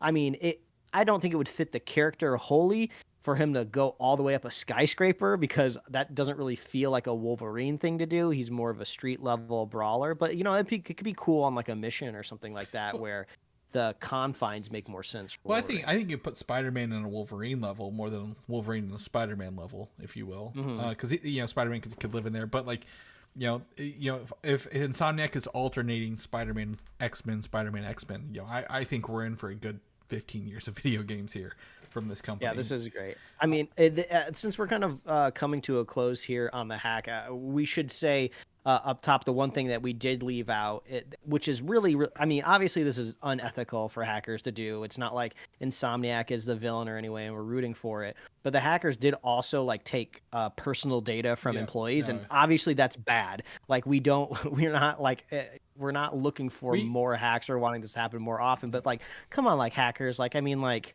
Leave the employees alone. That's like really shitty, Yeah, we love a good information leak, right? About content, not the people behind it. You don't need that. Like, we love talking about the games. We love talking about the games we get to play, the content, movies, TV shows. But like, the people behind it, they're just employees trying to get by in their lives. They're not the people lording this over us, right? At the end of the day, so. Absolutely agree. So hopefully, maybe Insomniac, they came out and said, we don't condone this. We're sad, things are going to do this, but like they're going to keep moving forward. And I'm like, well, that's really all you can do at this rate. So, but the only thing I hate about all this, and I hate this for any console, anything, is that it's exclusive to play PC and PlayStation systems, when every game should be across every console on the same thing, Mike. I feel any game at all should be on every console you want to play it on. So you don't have to buy both of them later on if you want to play something. So I think the exclusivity of Insomniac, even though it is on my PlayStation, is a kick in the face.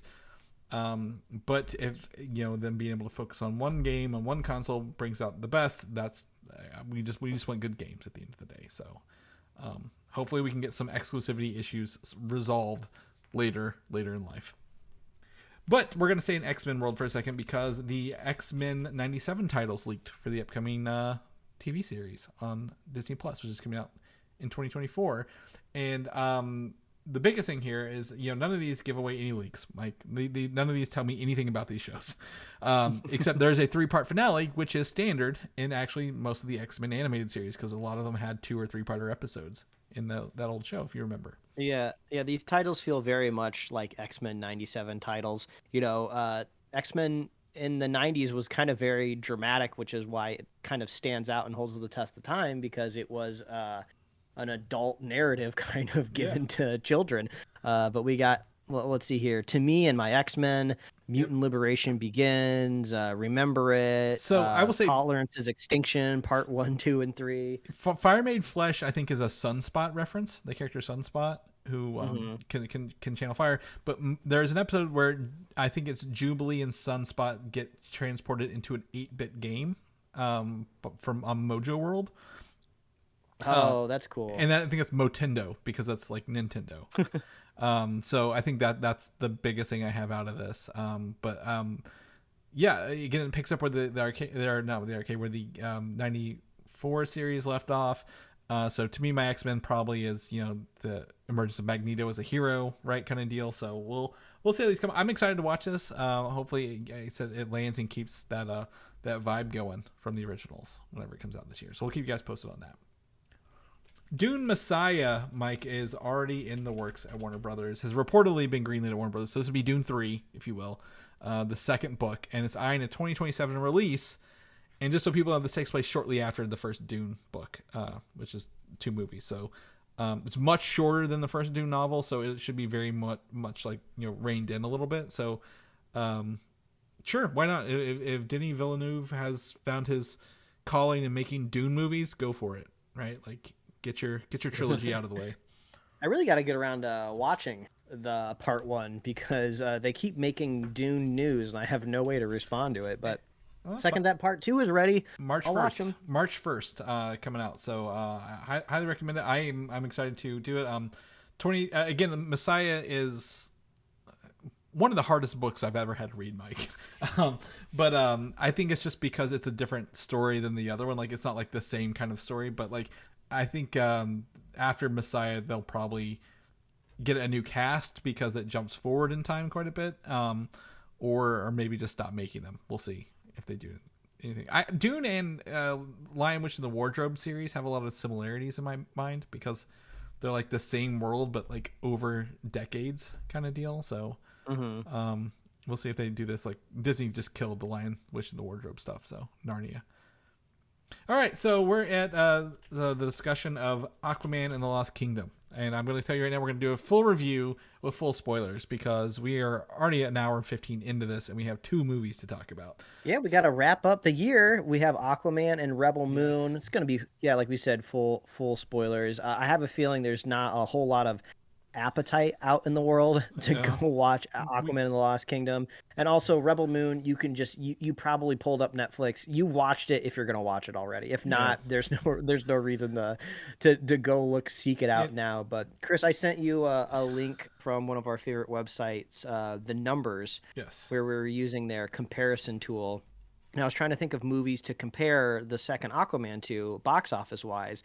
So I threw in obviously the first Aquaman, which I think did close to $1 billion. I think it's over $1 billion worldwide. Yeah, so that was financially successful. And then I figured a good equivalent maybe to this year would be both Shazam movies, right? I mean, very kind of similar properties in a way. I forgot Shazam 2 even came out this year. So yeah, with sequels. So right now, not a good sign that the sequel to $1 billion movie, Aquaman 2, is trending between both Shazam movies right now. Yeah. And you can't quite compare it apples to apples because they're different release windows. When a movie comes out along the holidays, it has longer legs. You almost kind of are giving it like a one really long sustained opening weekend. Yep. But once the holidays are over, like you're talking like 95% drops. It's not going to be making any more money if it's not like a James Cameron's like Titanic or Avatar, right? Yeah. So we are 2 weeks in. I mean, so this hasn't updated the second week yet, Mike, which is kind of weird on the numbers here. I don't know if people are off, right? Does this make sense? Well, it's we're technically recording on a Saturday, so we're not quite through the final weekend here yet, and they might be waiting until like the second. Well, right, I mean, this has been out 9 days, so to me, as the new year starts, people are not going to the movies. Like everyone gets on their health kicks right in November or January, and they don't go to the movies. Like January is historically just a bad month for films, right? At the end of the day. There are exceptions, asterisks here, but overall, Aquaman and the Last Kingdom not doing so hot monetarily wise, but it is, as we mentioned before, the last DCEU movie, which means everybody knows this, so no one really wants to watch it because who cares at the end of the day? Like if they watch this, is it going to do any? It doesn't wrap up the world as a whole. There's like a Justice League movie would, right? Like, where everyone rides off into the sunset. It's an Aquaman standalone movie, and it's been 5 years since the last one.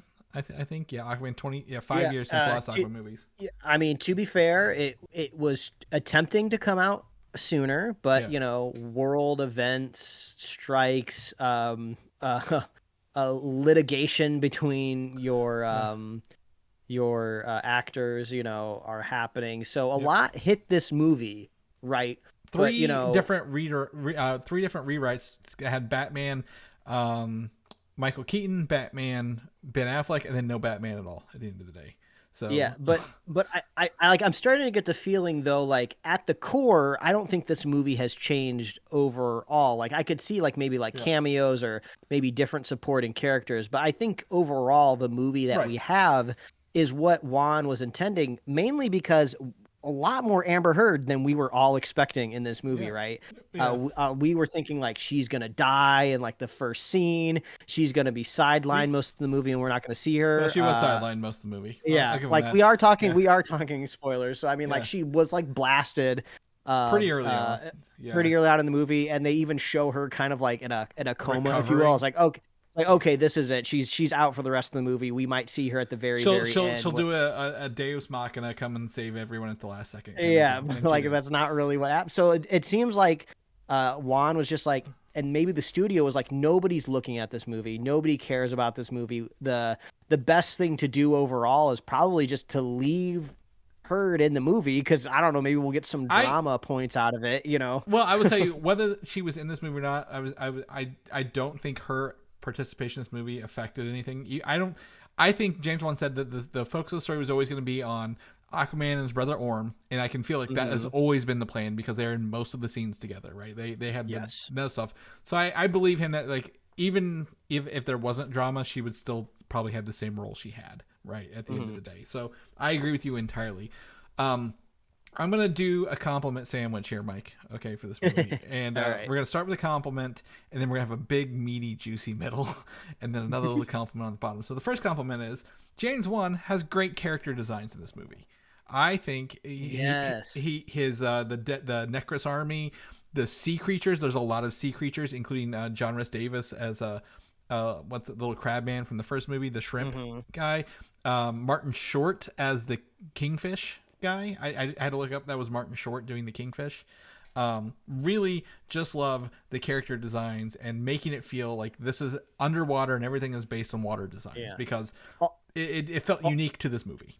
Yeah. Also, I hope I'm not ruining your second slice of bread with this, but it's very similar. But also the production design, there was lots of like kind of retro, kind of submarine things that you get to see in this movie. Yeah. The design work on the characters and the ships, I mean, it felt really good, right? It felt like whenever nice. Like whenever we go to kind of like those Lost Kingdom like depots or whatever, we're seeing all these like retro like kind of dive suits and things like that.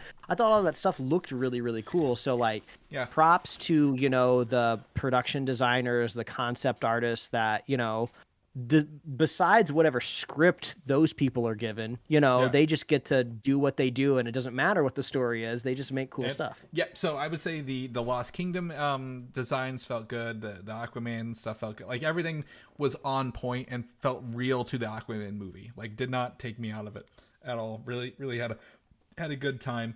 Everything else about this movie is just boring. I kind of like I am fine with this movie, Mike, but like at the same time, I'm like, I just didn't care because like there's a lot of, we're going to talk about this later. A lot of like tropey stuff in this one as well. I mean, it didn't feel original. It doesn't totally assault your senses in any way, you know, but at the same time, it's like the movie feels long. Feels like we're kind of going in circles. I feel like I've watched this movie before.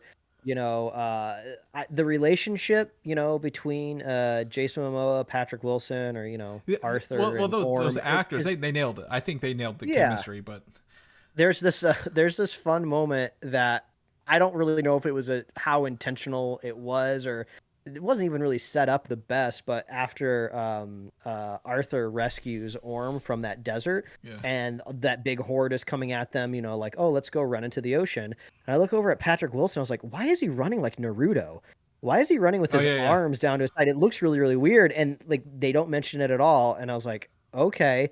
Then later in the movie, when they're running away from the CGI just goop on screen, which is just these plants coming to life, which is like the dumbest thing. It was the grasshoppers. It was a big grasshopper. Yeah, it was dumb. But then also there's like plants alive too. Like he's also running with his arms down, and then I was like, why are you doing it like that? And then it was like, oh, I don't run much. I was like, oh yeah, that does make sense. That is an interesting, fun little tidbit to this ocean creature that really never goes on land, doesn't know how to run. I thought that was clever, but outside of like very few moments like that, it's just like boring. The part in the film where they're at like a little supply depot, I want to say it's about halfway through the movie. It's the hidden scum and villainy hive is what I wrote it down. That part happens, and then God, I can't even remember what happens, but they're like fighting off the bad guys at like this like supply depot or something. And I'm just like, okay, this movie's got to almost be over, right? Like Black Manta like shows up and they're having like a fight. And something's going to, they mentioned, hey, that stuff will blow up, and then it never blows up. I was like, why did you even call it out that it's going to blow up? And then there's a whole nother hour left on the movie. I'm like, oh my God, come on. So it's too much. The MacGuffin, I guess there's a couple different things, but the fuel source. So I am totally fine with things like climate change, and human just influence on the planet driving narratives, right? It makes sense. That's what's happening in our real world right now. You can't ignore it. It's going to make it into our movies. And sometimes it makes a lot of sense. But like, this was so heavy-handed and so dumb of like, are you telling me this magical king who has the ability to seal like a demon away for eternity, the magic is just ice? So there's no future proof. So somebody could have just like, no, it's not future proof. It wasn't just ice. It was blood. Remember, they actually answered that question for you in the thing. It's like, you can't melt it. You still need the blood. But it's just like you never would have even been able to find it to begin with if there wasn't. But 90% of the movie was like, we need to melt it so it'll be free. Not that, hey, and then the final, they're like, oh, it's actually blood. It's not ice. Yeah. And then Black Manta's like burning that green gas, that green crude oil, whatever it's supposed to be. That was such a dumb thing. You don't need to go to the point of like, we're an audience that have already accepted the existence of like this underwater world, these like advanced technologies and spacecrafts. I don't need to be told that they need gas and they need special gasoline that we have to go heist. Like, that was just a weird thing to add to the movie to drive the villain through the narrative. I thought the special gas was interesting because like, oh, their machines run on this is what I was, they say initially, like, hey, our antique machines run this antique fuel. I didn't think they were going to burn it. I thought they were going to build an army with it. Like, they kind of put a spin on it in the wrong direction. Yeah, I'm like, you don't need to burn it. You just need to like fuel like your machines with it. Like, because also some of their machines were pretty cool, like the little tentacle dudes. I'm like, oh, that's pretty fun. Yeah, they look cool. Like, but like, I don't need to know what powers them. Like, we're already in this world. There's so much exposition in this movie. Like, literally, I can't believe again. What's his name? The guy who's in WandaVision and Ant-Man. Randall Park. Randall Park's character, who's like, he's also in Blue Eye Samurai. He's talking into a voice recorder as things are like being played over it. I'm like, oh, this exposition is so bad. Like, I don't need to hear. And he's like, be careful. We don't know how many people are here. You're gonna get attacked. Be careful with that. It's gonna explode. I'm like, shut up and just let them do it. Like they're professionals. It feels like reshoot Note City right there. Like, we're losing the audience in the test screenings. Get Randall Park in there. Everyone loves him. Nobody knows what's happening. We gotta have voiceover stuff. What happened between the first movie and the second movie that Black Manta amassed a cartoon villain army? He was very much on his own in the first film. He got a little bit of help from Orm, which they even bring up in this film. Orm's like, oh, when I worked with him, like, he was vengeful, but he wasn't crazy. So all of a sudden now he has a goon squad, a dispendable goon squad, who's like the second in command. Like that woman is like, they're Star Trek red shirts essentially. Is what yeah, she might as well had a mustache and been twirling it. So I was like, where did these people come from? Like, explain them to me, not the mysterious gasoline. Why these people are willing to die for Black Manta? I don't think it needs to be explained. I think what they did was the wrong order. They start the movie with like, he's drinking Guinness. Do you know that Aquaman likes Guinness, Mike? Because boy, does he like Guinness. With his dad, and they have a baby. I'm like, okay, great. I don't need that. Start the movie with Randall Park finding the staff and then saying it's been 4 years since he had the staff. Because if he had 4 years to do this, yeah, he could be using that staff to either mind control people or convince him that he's a badass. Or he's like, yeah, I will kill you if you don't join me, kind of deal, or I will pay you, or whatever. I'll give you a place in my new world. But like, they were like, oh, everything happened in 5 months, and the first thing I thought of, which I don't normally think of in superhero movies, is where the hell are the Justice League? Shouldn't Superman see this big green volcano, and shouldn't he be able to hear and see this and take part of this rather than relying on Aquaman to do it in the water because it was above water? Like, everyone sees it. You know it's happening. Batman's a scientist. He knows this what's going on here. I don't know. And the whole time I was thinking, too, I was like, is this at any point going to tie into the Flash ending bonus scene? Like, where Arthur's, like, a drunk in a puddle? Like, that didn't really seem to come up at all. That's fine. I don't need the Flash. Because this is the worst end credit scene I've ever seen in a movie, where he just eats a cockroach on a burger. Yeah, but it was just kind of weird of just, like, it was making me think of the Flash. I was like, well, these people have seen the Aquaman movie, right? It's been done. Yeah. You know that after credit scene does not line up to the movie at all. Like, why'd you even include it? It would have been an easy lift out of it. So that was kind of bizarre to me. The whole thing, they were like, oh, the world is suffering. Why are the world's superheroes not helping in this situation? Like, right? Like Wonder Woman, Superman and Batman would be involved at some point in this. I'd even give Cyborg a cameo if he wanted it in this one. He was Ray Parker's busy. He's busy. I also have notes here. Ray Fisher. Ray Fisher. Black Panther vibes where he's like, you didn't want to be king, or like, you suck at being king, and we have a council to determine who the kings are. Like, it's very much like very Black Panther on the nose on this one. Iron Man vibes at the end when he's like talking to the camera. Oh yeah, I am Aquaman kind of deal. But also Black Panther vibes where they're like revealing to the world. Yep, that was the other part. Like, it's just like, I thought the world kind of got wind of them in the first movie, right? Like, I thought that was kind of coming out. If not, already. It's fine. But it was the exact same way that Black Panther ended. Like, do it a different way. Like, and then lastly, Lord of the Rings villains. The enemy king felt like Sauron in the One Ring. The green staff was like the One Ring, and then like the guy he was freeing was like Sauron. Yeah. Speaking of the villain, I will give the movie a little bit of credit for at least giving me a somewhat unique ending to the final fight, right? Yep. I was expecting like Orm and Arthur to team up and just like trade blows with the green glowing king or whatever, and then they finally come together as brothers and then overwhelm the king and beat him up. And it kind of happens, but not really. Where not the way you think it would. Yeah. Yeah, where the trident's thrown, he catches it, but then Aquaman throws another trident, which his brother, hands him. But then he just like he nails the shot. But like that also like doesn't necessarily feel earned, because it's just like, oh, is that all it takes to defeat the villain is just having better aim? But at least it was unexpected. Yeah. Very it similar. Wasn't like a beat down kind of thing that they just went through with Black Manta, because they just did the fight with Black Manta.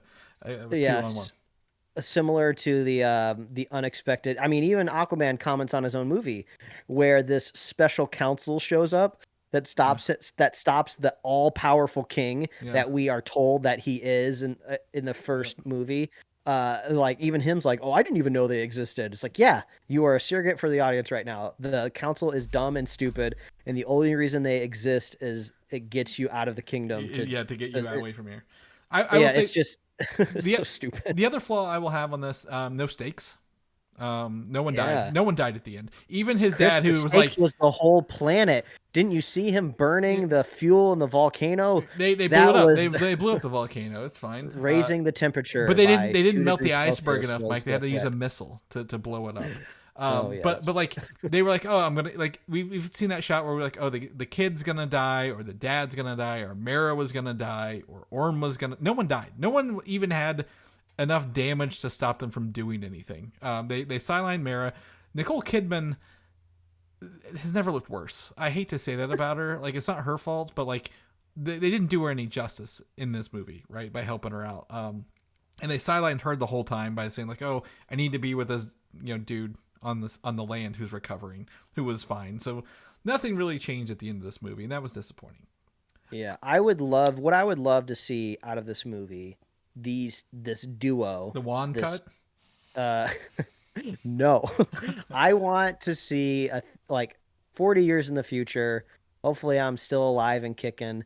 I want to see discussions on a forum somewhere of like teenagers discovering the two Aquaman movies for the first time, totally out of context, not knowing that it's part of a larger universe. And then we can just get some impartial opinions of people that have only watched these two Aquaman movies in a vacuum. They pull it out, whatever their equivalent of like a Walmart bin is in the future, a double feature. I don't know if it's like an SD card that you slot into your like AR headset. I want the VHS versions of this, Mike, to watch on my VHS player. Yeah, but I mean, I guess now we can just wax a little poetically about the end of the DCEU. I saw everyone online was saying what a perfect ending to it with that end credit scene of Orm eating a cockroach and a bird. Oh yeah. Well, to me, the thing I would probably say, my last piece of bread, Mike, on the bottom that's going to support this thing is number one.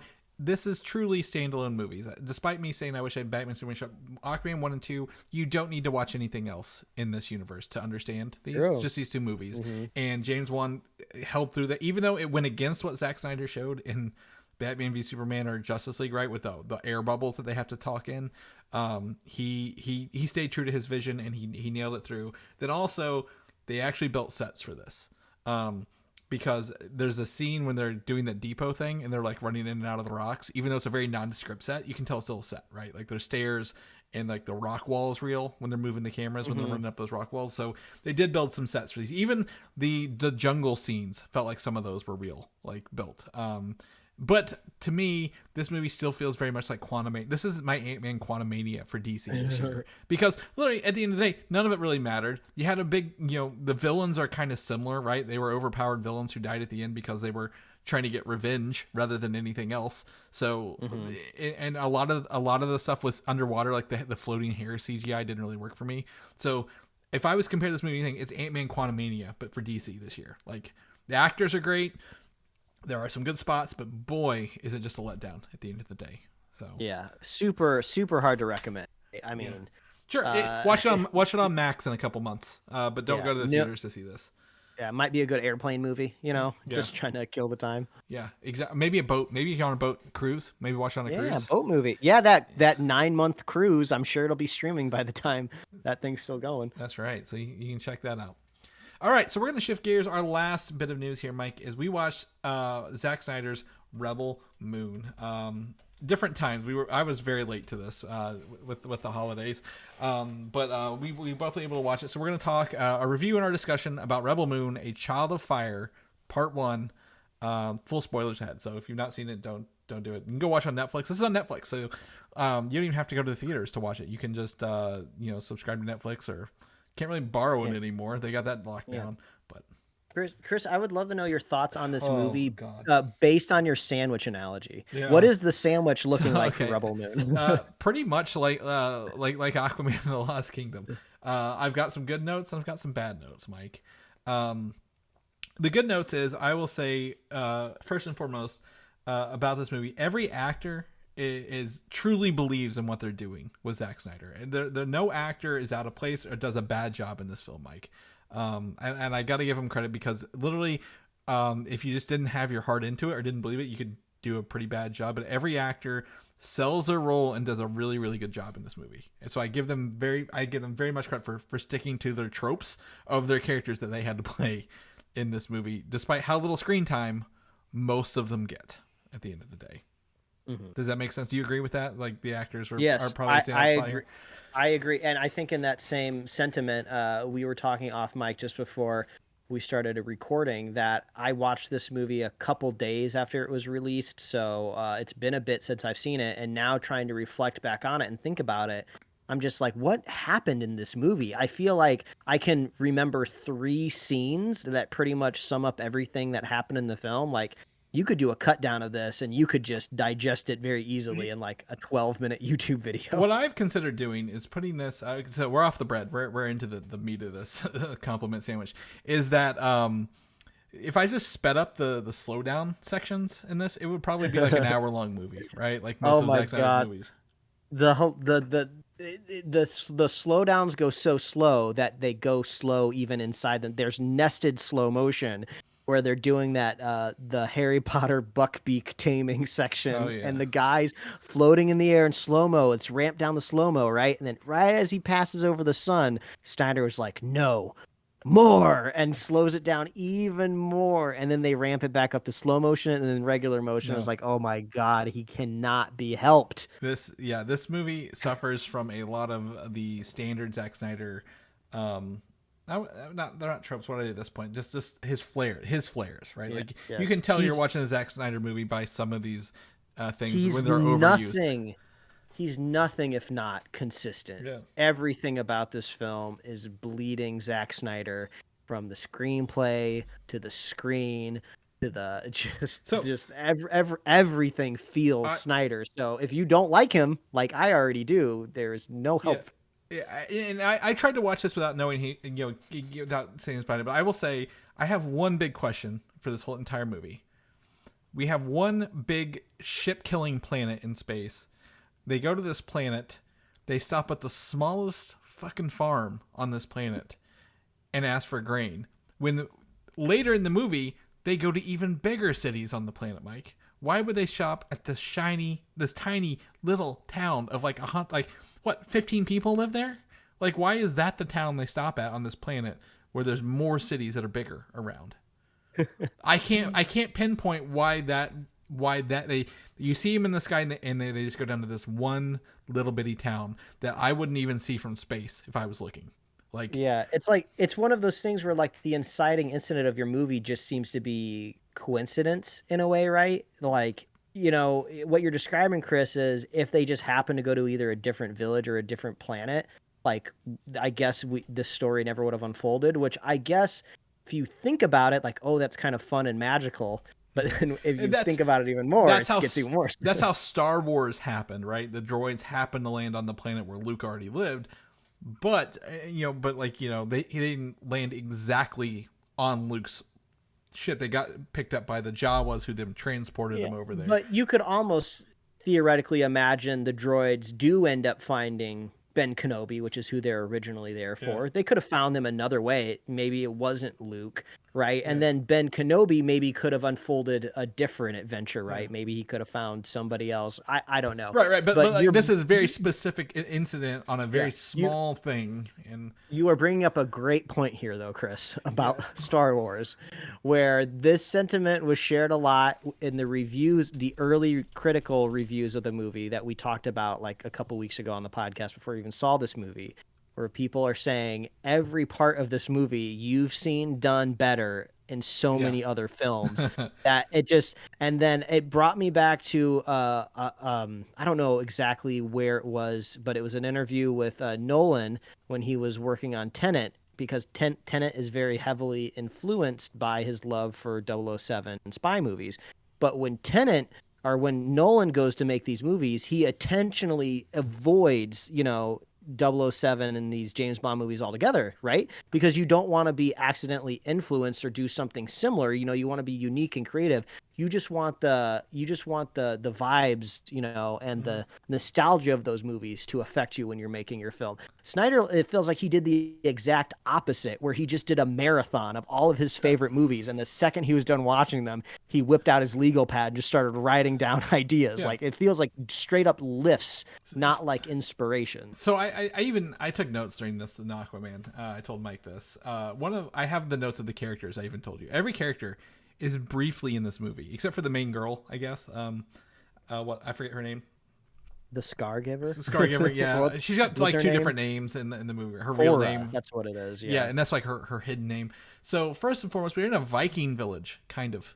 Like, it's kind of a Viking village. And, we've got Viking Corey Stoll as like the leader of this little grain village. And you're like, okay, that's fine. And then next thing you know, you're in your Star Wars Western cantina with Charlie Hunnam right? Who's playing, obviously someone you can't trust because he just wants money. Then we talked about the Harry Potter hippogriff dude, who looks like a very, very dark Matthew McConaughey. Like, he's got the same bone structure and everything in his face. Then we get a lightsaber lady. Some lady who's very good. She doesn't want to fight. She wants to talk it out, but she has lightsabers, so she will kill you. And also, the spider lady was Jenna Malone, a Zack Snyder regular, if you will. Mm-hmm. Then we get the Gladiator movie with the general from Gladiator, who doesn't even do any Gladiator stuff. They just sober him up, pour water on him, and then they move on to the next planet. Mm-hmm. Like, he didn't even do anything. Yeah, he's supposed to be like this like masterful like tactician that's supposed to bring in some strategy. I guess he had his army turn on the king at one point or whatever. So they were like, we need him because he can convince people. Like, he can lead them. Then there were two twins that kind of showed up on like this very, very bad looking, Blade Runner planet a little bit. So one of those was Ray Fisher. And I didn't know this until he died 10 minutes later in the movie, because boy, he's not in there at all. And then again at the end of the movie, there was Matrix, right? Whenever what's his name, Ed Skrine's character dies, quote unquote dies, he gets plugged into the Matrix where his conscience talks to a dude, and then he comes back to life. So boy, did they just borrow from every genre all at once. Like, I really hate how little time the characters had to breathe in this. They were like, he was like, I want to stop somewhere first, and they're like, okay, so they pick up a dude, and they're like, oh, I got more places we can stop. So it's like literally like a montage of picking up people that we don't care about, right? Yeah, I'm trying to remember exactly kind of what it's called in screenwriting, but you want your main character to be proactive and not reactive. And Cora is being extremely reactive in this movie. If she didn't find Charlie Hunnam in that bar, like, nothing would have happened in this movie, right? She just goes from place to place to place, and people just fall in line.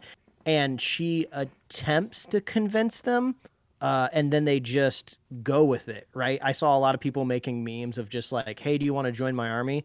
It's like, oh, no, not really. Are you sure? It's like, yeah, let's do it. And so it's like that doesn't feel earned in any way. Yeah. Weirdly enough, it feels like if for some reason like Zack Snyder could just like pull it together and maybe even hire a different writer for part 2, which I know it's already done. It's already set in stone. That's not going to happen, right? But if that could have happened, there could be a theoretical chance that this movie narratively could be saved in part 2, because this is an incomplete movie, right? This is people complained earlier this year that maybe Spider-Verse 2 wasn't quite a complete film, but Gwen Stacy very much had a full arc. It's not Miles Morales Spider-Man, it's Spider-Man the movie, which Gwen was a Spider-Man, right? So absolutely. And you can't draw any of those parallels with a Rebel. There's no, like, you could say maybe that our main character finally has, I don't know, the gumption to stick around and save her planet. I don't even really know what you find out of it. She thinks it's done. She thinks she's killed him and it's done. Like I guess that, and then the ending is that he's not dead. And then, like, her adopted father is the person behind all this, as you find out. You're like, oh. Yeah. I mean, I like Dune. We're gonna talk about Dune. I like Dune. Dune Part 1's a good movie. It doesn't end on a good note. It ends on a cliffhanger or, like, a incomplete note. But it actually, I feel Part 2 is going to be great. Like, right, is one big story. This feels like, hey... I went to my toy box and grabbed a bunch of these toys real fast. Let's get ready for part 2. But the thing is, we have the trailer for part 2, and it doesn't feel anything like a good sequel to this. Like, it's like, hey, we're training these people to shoot guns, and that guy you thought was dead is not dead anymore. So yeah, and I mean, it seems like part 2 is really, really going to lean into like the trope of Seven Samurai, which has been used everywhere, right? I mean, not only has there been like modern movies, just remakes of Seven Samurai, but like there are so many TV shows, any sort of action adventure TV show that has spanned more than a couple seasons has done some sort of like kind of like Seven Samurai equivalent of like, we're a small band of, scrappy people trying to save a village. So we're going to set up booby traps. We're going to like, I think Avatar: The Last Airbender has like an episode where they do something like this. Like, everyone has done this before. And Snyder's like, oh, galaxy brain idea. Let's just do it in my part 2 of my movie. And you can even see that in the trailer. You see them like training the townspeople. They're gonna. I don't know how you defend against a gigantic spaceship. So I guess I'm kind of curious, like how just like a cannon coming through and exploding the entire village doesn't just end the fight. But there's probably gonna be some sort of like stupid hacker or something that hacks into the spaceship. There's some sort of like satellite and turns down the cannons. It didn't even show the spaceship. It just shows a bunch of ships landing at the town. I'm like, I don't know what's happening, and I don't care enough about any of these characters. Also, when she like goes all like John Wick on the dudes in the in that like little barn and kills them all, right? Yeah. How are people not alerted? Like, how is the mothership not alerted that like, everyone's dead, nobody's checked in like the last day? Yeah. Like, we should probably see what's going on. Well, like, it seems like the village should have been turned into glass by cannons while they were gone on their adventure. Well, it could have been. I don't know if remember if the ship stayed there. Right, they said they'll be back in 9 months. I mean, it's a ship. There's a space vagina that it flies through. It can get back. If it wants I to. assumed there's no communication for 9 months because they didn't have anything long range on. I forgive that part. I mean, it did cross my mind there, but I forgive that part easier. The Anthony Hopkins robot that's in the trailer quite a bit is in this not hardly any at all. No, which was disappointing. But I hear he's more in the R-rated cut, which is coming. I'm like, just give us that. Also, like the robot thing is the most Zack Snyder thing I could think of just like, I'm going to give humanity to this robot and people are going to love it, but then does not do any of the work to ingratiate us with the robot, right? Like, the robot just shows up for one scene, gets bullied. He kills the main guy, or the main the last dude but he only gets bullied in one scene. Right. So now all of a sudden it's a Ghost in a Shell situation where the robot has sentience and it has feelings and it's going to do the right thing now. It's like, no, you can't just show me one scene and all of a sudden I'm going to believe this AI has gone good. This isn't like a C-3PO R2-D2 situation. The robot hasn't gone good. What he set up was a situation where you're leading to believe that this girl is the daughter of the king. Even though you find out later she's not, and you think they say this robot only takes orders from the Imperial, like the king, right? So like it won't do anything, it won't kill anyone. It'll only protect the person. So when it shoots that person, you think it's protecting the king's daughter, like the missing king's daughter, but it's not. You kind of find out she was the guardian of the king's daughter. So where is the king's daughter in this, Mike? What happened to her? Who cares? Well, I care because that's the only person who can do anything about this. The only person who can come in and bring out an army of these robots is the king's daughter. Carrie Ellis in his fucking Jim Carrey Dumb and Dumber haircut in the beginning of this movie. It took me right out of it. I'm like, oh, he looked better later with the beard and stuff. But like, this kingdom fell. He was assassinated. What is this part that they're telling us about? Show us what it is. Like, that's the important part, right? The child of fire we need to know about rather than later on. And it's pretty obvious that the king, they showed like the king's daughter like bringing like a bird back to life or something. So you already know they're going to do a Grogu thing where one of our heroes is on death's door, but she comes through. It's the main girl.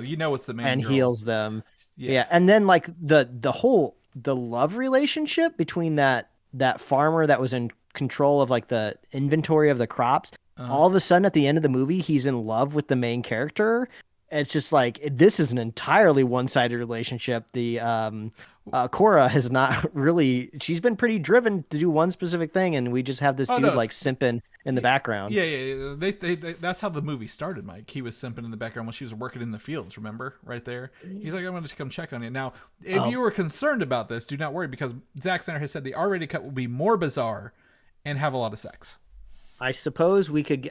Surprisingly, out of the two movies that we just talked about here, I wasn't expecting Rebel Moon to be the one that had the tentacle sex in it. Yeah, I figured that would be an Aquaman and not Rebel Moon, which was surprising. Who played Ajax in Deadpool 1? Just plays a Nazi so well. Like, he just like, is it his bone structure? Is it like his personality? He plays a bad guy with such greatness. I can't fault him for that. It's the angles that he's got so many angles on his face. Also, totally Zack Snyder of loves to lay it on as thick and as obvious as possible. He's like, what should the bad guys look like in this movie? Make them look like Nazis.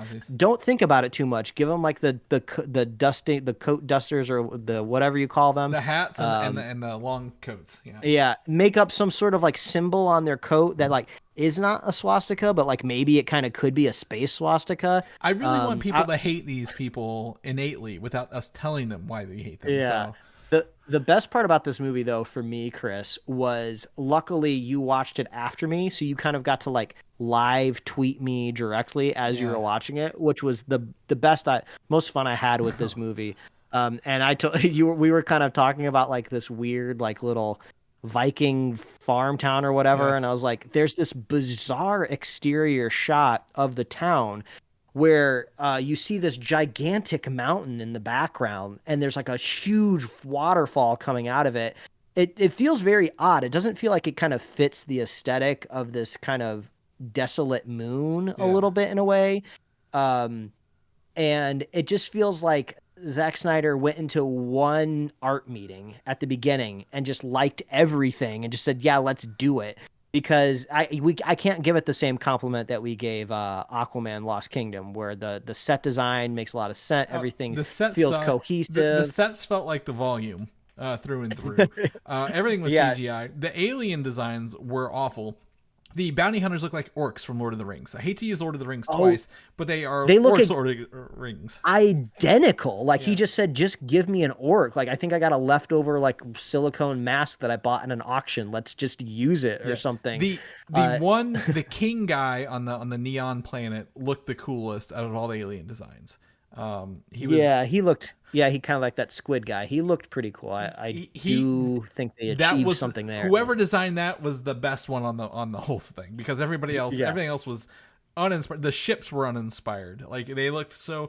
If you go watch Battlestar Galactica from 2003, the ships look better than the ships in this. Which is weird, because I'm not necessarily expecting these like big like military vessels to look unique in a way. I understand they're utilitarian, but they introduce the movie. The very first shot is we get to see this big ship and how special and unique it is. They say this is like the planet killing ship or whatever. This has been roaming through the galaxy, like causing destruction on countless toll. And it's just like, oh, it just looks like this very nondescript. Is it a good spaceship? Like there's nothing special about it. Ship? I couldn't tell. Yeah, I couldn't tell you anything like, about it. It looks like they're mass manufacturing me. I wouldn't be surprised if there was like 5 or 6 of them out there roaming around, but this one is supposed to be special in some way. Yeah, like there's I don't like this movie. I don't like Zack Snyder. He has had nothing but chances to prove himself to me. He's been giving more and more opportunities, more and more power, to where now he's just writing his own scripts.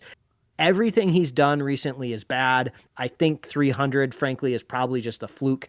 Was it what's his first zombie movie called? Dawn of the Dead, which was written by James Gunn. Yeah, and that is just pure like not beginner's luck necessarily, it's also but a like remake. You put in more effort when you're trying to prove yourself to Hollywood. I want to meet the executive that has fallen in love with Zack Snyder so much. There is somebody at that studio giving him chance after chance after chance. I can't imagine that this does not kill his contract at Netflix.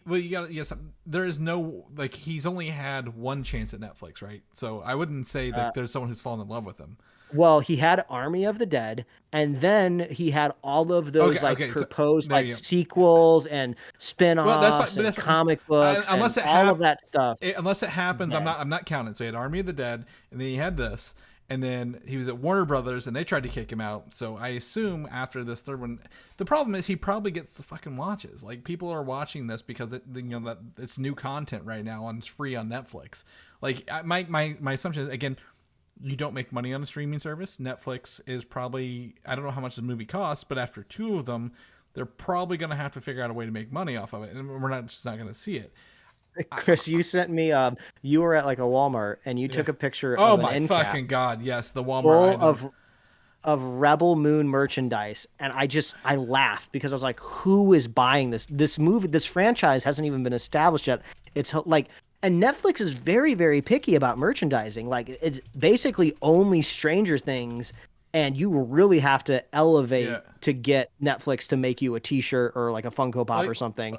And Rebel Moon has like collectible like cups or something I saw. Oh, there's chips you can buy.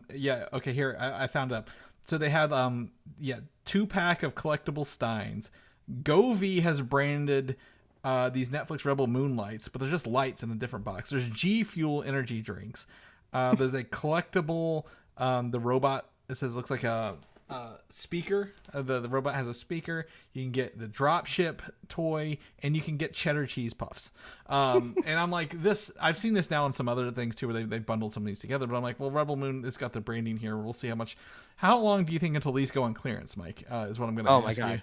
So, before Valentine's Day. Yeah, so I expect to see these on clearance. I almost thought about buying the Velt cheddar cheese things just to try them, but obviously I didn't. But like, I will say I don't hate this movie because it's bad. I hate this movie because it's generic, and there's nothing there to remind me of it. Like there's like maybe three, like you said, 3 good ideas in this movie. The rest of it not worth my time. And I feel the extended edition, the director's cut, which is just going to be more bizarre and a lot of sex, isn't really going to sell me on wanting to watch this movie anymore. Because like that's not what I'm not missing bizarre. I'm not missing sex. I'm missing uniqueness and plot and things that we care about at the end of the day. At least like if they kind of put like a like The Boys filter over it, right? Yeah. Like give me like exploding juicy bodies, give me like weird alien sex. At least there's something in my carnal primal caveman brain that will attach myself to the screen that I'm watching. So I think it possibly could help on that primal level. Yeah. But I think the thing that annoys me the most about this movie, and this is like kind of talking point hardly ever pops up in my head when we're talking about movies. But if you're looking at individual studios or Hollywood as a whole, there's a finite amount of money every year for movies, right? All of these studios set budgets and they plan their slates and everything. Hardly anything that ever gets made anymore is original, right? It's all based on IP, it's franchise, it's either based on a toy or an old comic book or something, right? So it's so frustrating that Netflix kind of like said, okay, we have this slot for 2 big budget streaming movies, right? And they can be original. They don't have to be based on IP. We just want something. Yeah. Who should we give this opportunity to? And it goes to Zack Snyder, and he doesn't even have the grace to even find somebody else to write it for him. Like, I feel like at least that could have saved him if he was I have this amazing writers on this movie, just so you know. But like he's all over. It's his story. Right? I know. I'm just telling you, there are 3. I'm not giving him right. I'm not giving him. There are 3 people who are assaulting us on this movie, Mike. It's not just him. It's just like I'm sure like he's a successful movie director. I'm sure he has his own production studio. I don't remember what it's called, that has stacks and stacks of scripts that get submitted. Like there's no one can convince me that the movie he made is better than just any random script that you could have pulled off of his desk. So what I'm trying to say is I'm more upset of the opportunity that was missed with these 2 dumb movies that we haven't even finished yet. So that's what makes me the most upset. Mm-hmm. But like, I guess, I don't know. I guess that this is the internet's fault. It's the Snyder cult that got this movie made. Some Netflix saw that there's enough social push and energy out there that we can get these made, and I'm glad it's biting him in the ass. Nobody likes this movie. There will be I guess a comeuppance eventually, right? You can't continually bounce around, theaters or not saying Netflix is going to get rid of them, but like I don't have the stats to look at this. We Netflix has to give out numbers now, right? Isn't that part of the writing thing? Yes, but they won't be public. They will be for the Writers Guild specific. But I think they can they made those public for December, or for November, right? So we will possibly see the actual numbers on this come January. I want the hackers get into Netflix and show me that PDF that's not for public seen. I want to see that slide from the keynote that shows me how well these are doing. Yeah. So in the middle of December, they give audience consumption numbers for nearly every TV show, movie in this library every month now, according to Netflix. So in January, I guess mid-January, we'll be able to take a look at this and see if that's what it is, and what those numbers are. Because again, we don't, again, it can be this, people may enjoy this, people may not know any better. Maybe it's a Netflix. On Netflix, do you sit down and watch things on Netflix, or do you put it on the background while you're on your phone half the time? Because this is a movie I would easily get on my phone and not pay attention to while it's in the background, right? And if that was the case, that doesn't offend me. It's just content on in the background. But at the same time, we have to sit here and talk about this because Zack Snyder directed several DC movies and did all this other stuff. I think, you could do better, and I just wish we had the stats to figure out why he keeps getting these. Like, why does he? Who is it actually drawing in viewers? Is it getting subscriptions for Netflix? I don't know, but I will tell you, I'm not gonna watch the extended edition, but in 4 months we get to watch part 2, The Scargiver, and hopefully we can either see he pulls something out of his hat, or most likely it falls flat like everything else we've got to do. We have linked the end credit scene of part 1 is the trailer for part 2. For anyone who doesn't know, there's no post credit scene. It's just the trailer, so it's in the show notes if you want to watch that. I watched it, still couldn't get a lot out of it. So I just think it's funny. Ray Fisher died like literally 10 minutes after they introduced him in the movie. I'm like, well, they have the technology. Apparently, maybe they'll bring him back to life in that goo bubble. I don't think so. I think he died. I think the other one, well, he should have died. But anyway, how do I end this sandwich here? How do I end this sandwich? Say something good about your partner. Yeah. So at the end of Rebel Moon, I will say, I have one. If you have one, I have one as well. Go ahead. You start with yours. I for the most part, I liked the handcuff robot things that like pop out of like a briefcase, and then like those visually look cool. It reminded me a lot of the Destroyer droids, just kind of based on their general shape. Yeah. But I do also think it was equally stupid that the key that turns it on and off is also the same thing that kills you. Yeah. I thought that was really weird. Yeah, that's kind of interesting. I do so okay, I'll give you two things here. Two things I enjoy about this at the end of the day. One, you mentioned early on that there's someone who can just turn off the things remotely. There's no tech in this. They actually rely very little on technology in this universe other than the ships flying. And I appreciate that, right? Like there's no one hacking, there's no one like taking over or planting little like beacons. Like it's very much just like, we're doing business the old-fashioned way. So I do enjoy that we don't have to worry about the technology of this world. Like it's just here it is and here's how it works kind of deal. The other thing is, and this is also a flaw as well as a compliment, is that it's a competent film. Despite all of the suckiness that it is, it actually is a competent film. It is filmed and it was done. So okay, I see. Yeah, they finished it. That's your compliment. They filmed it. It looked like a movie. If I accidentally walked in and someone was watching, it's like, oh yeah, they're watching a movie. I could tell. Actually, you know what it was? It was this. I told you the sound. It was a sound design. We didn't talk about. There you go. We said if we ran into Zack Snyder and he said, "What did you think of Rebel Moon?" We're like, "Well, we really like the sound."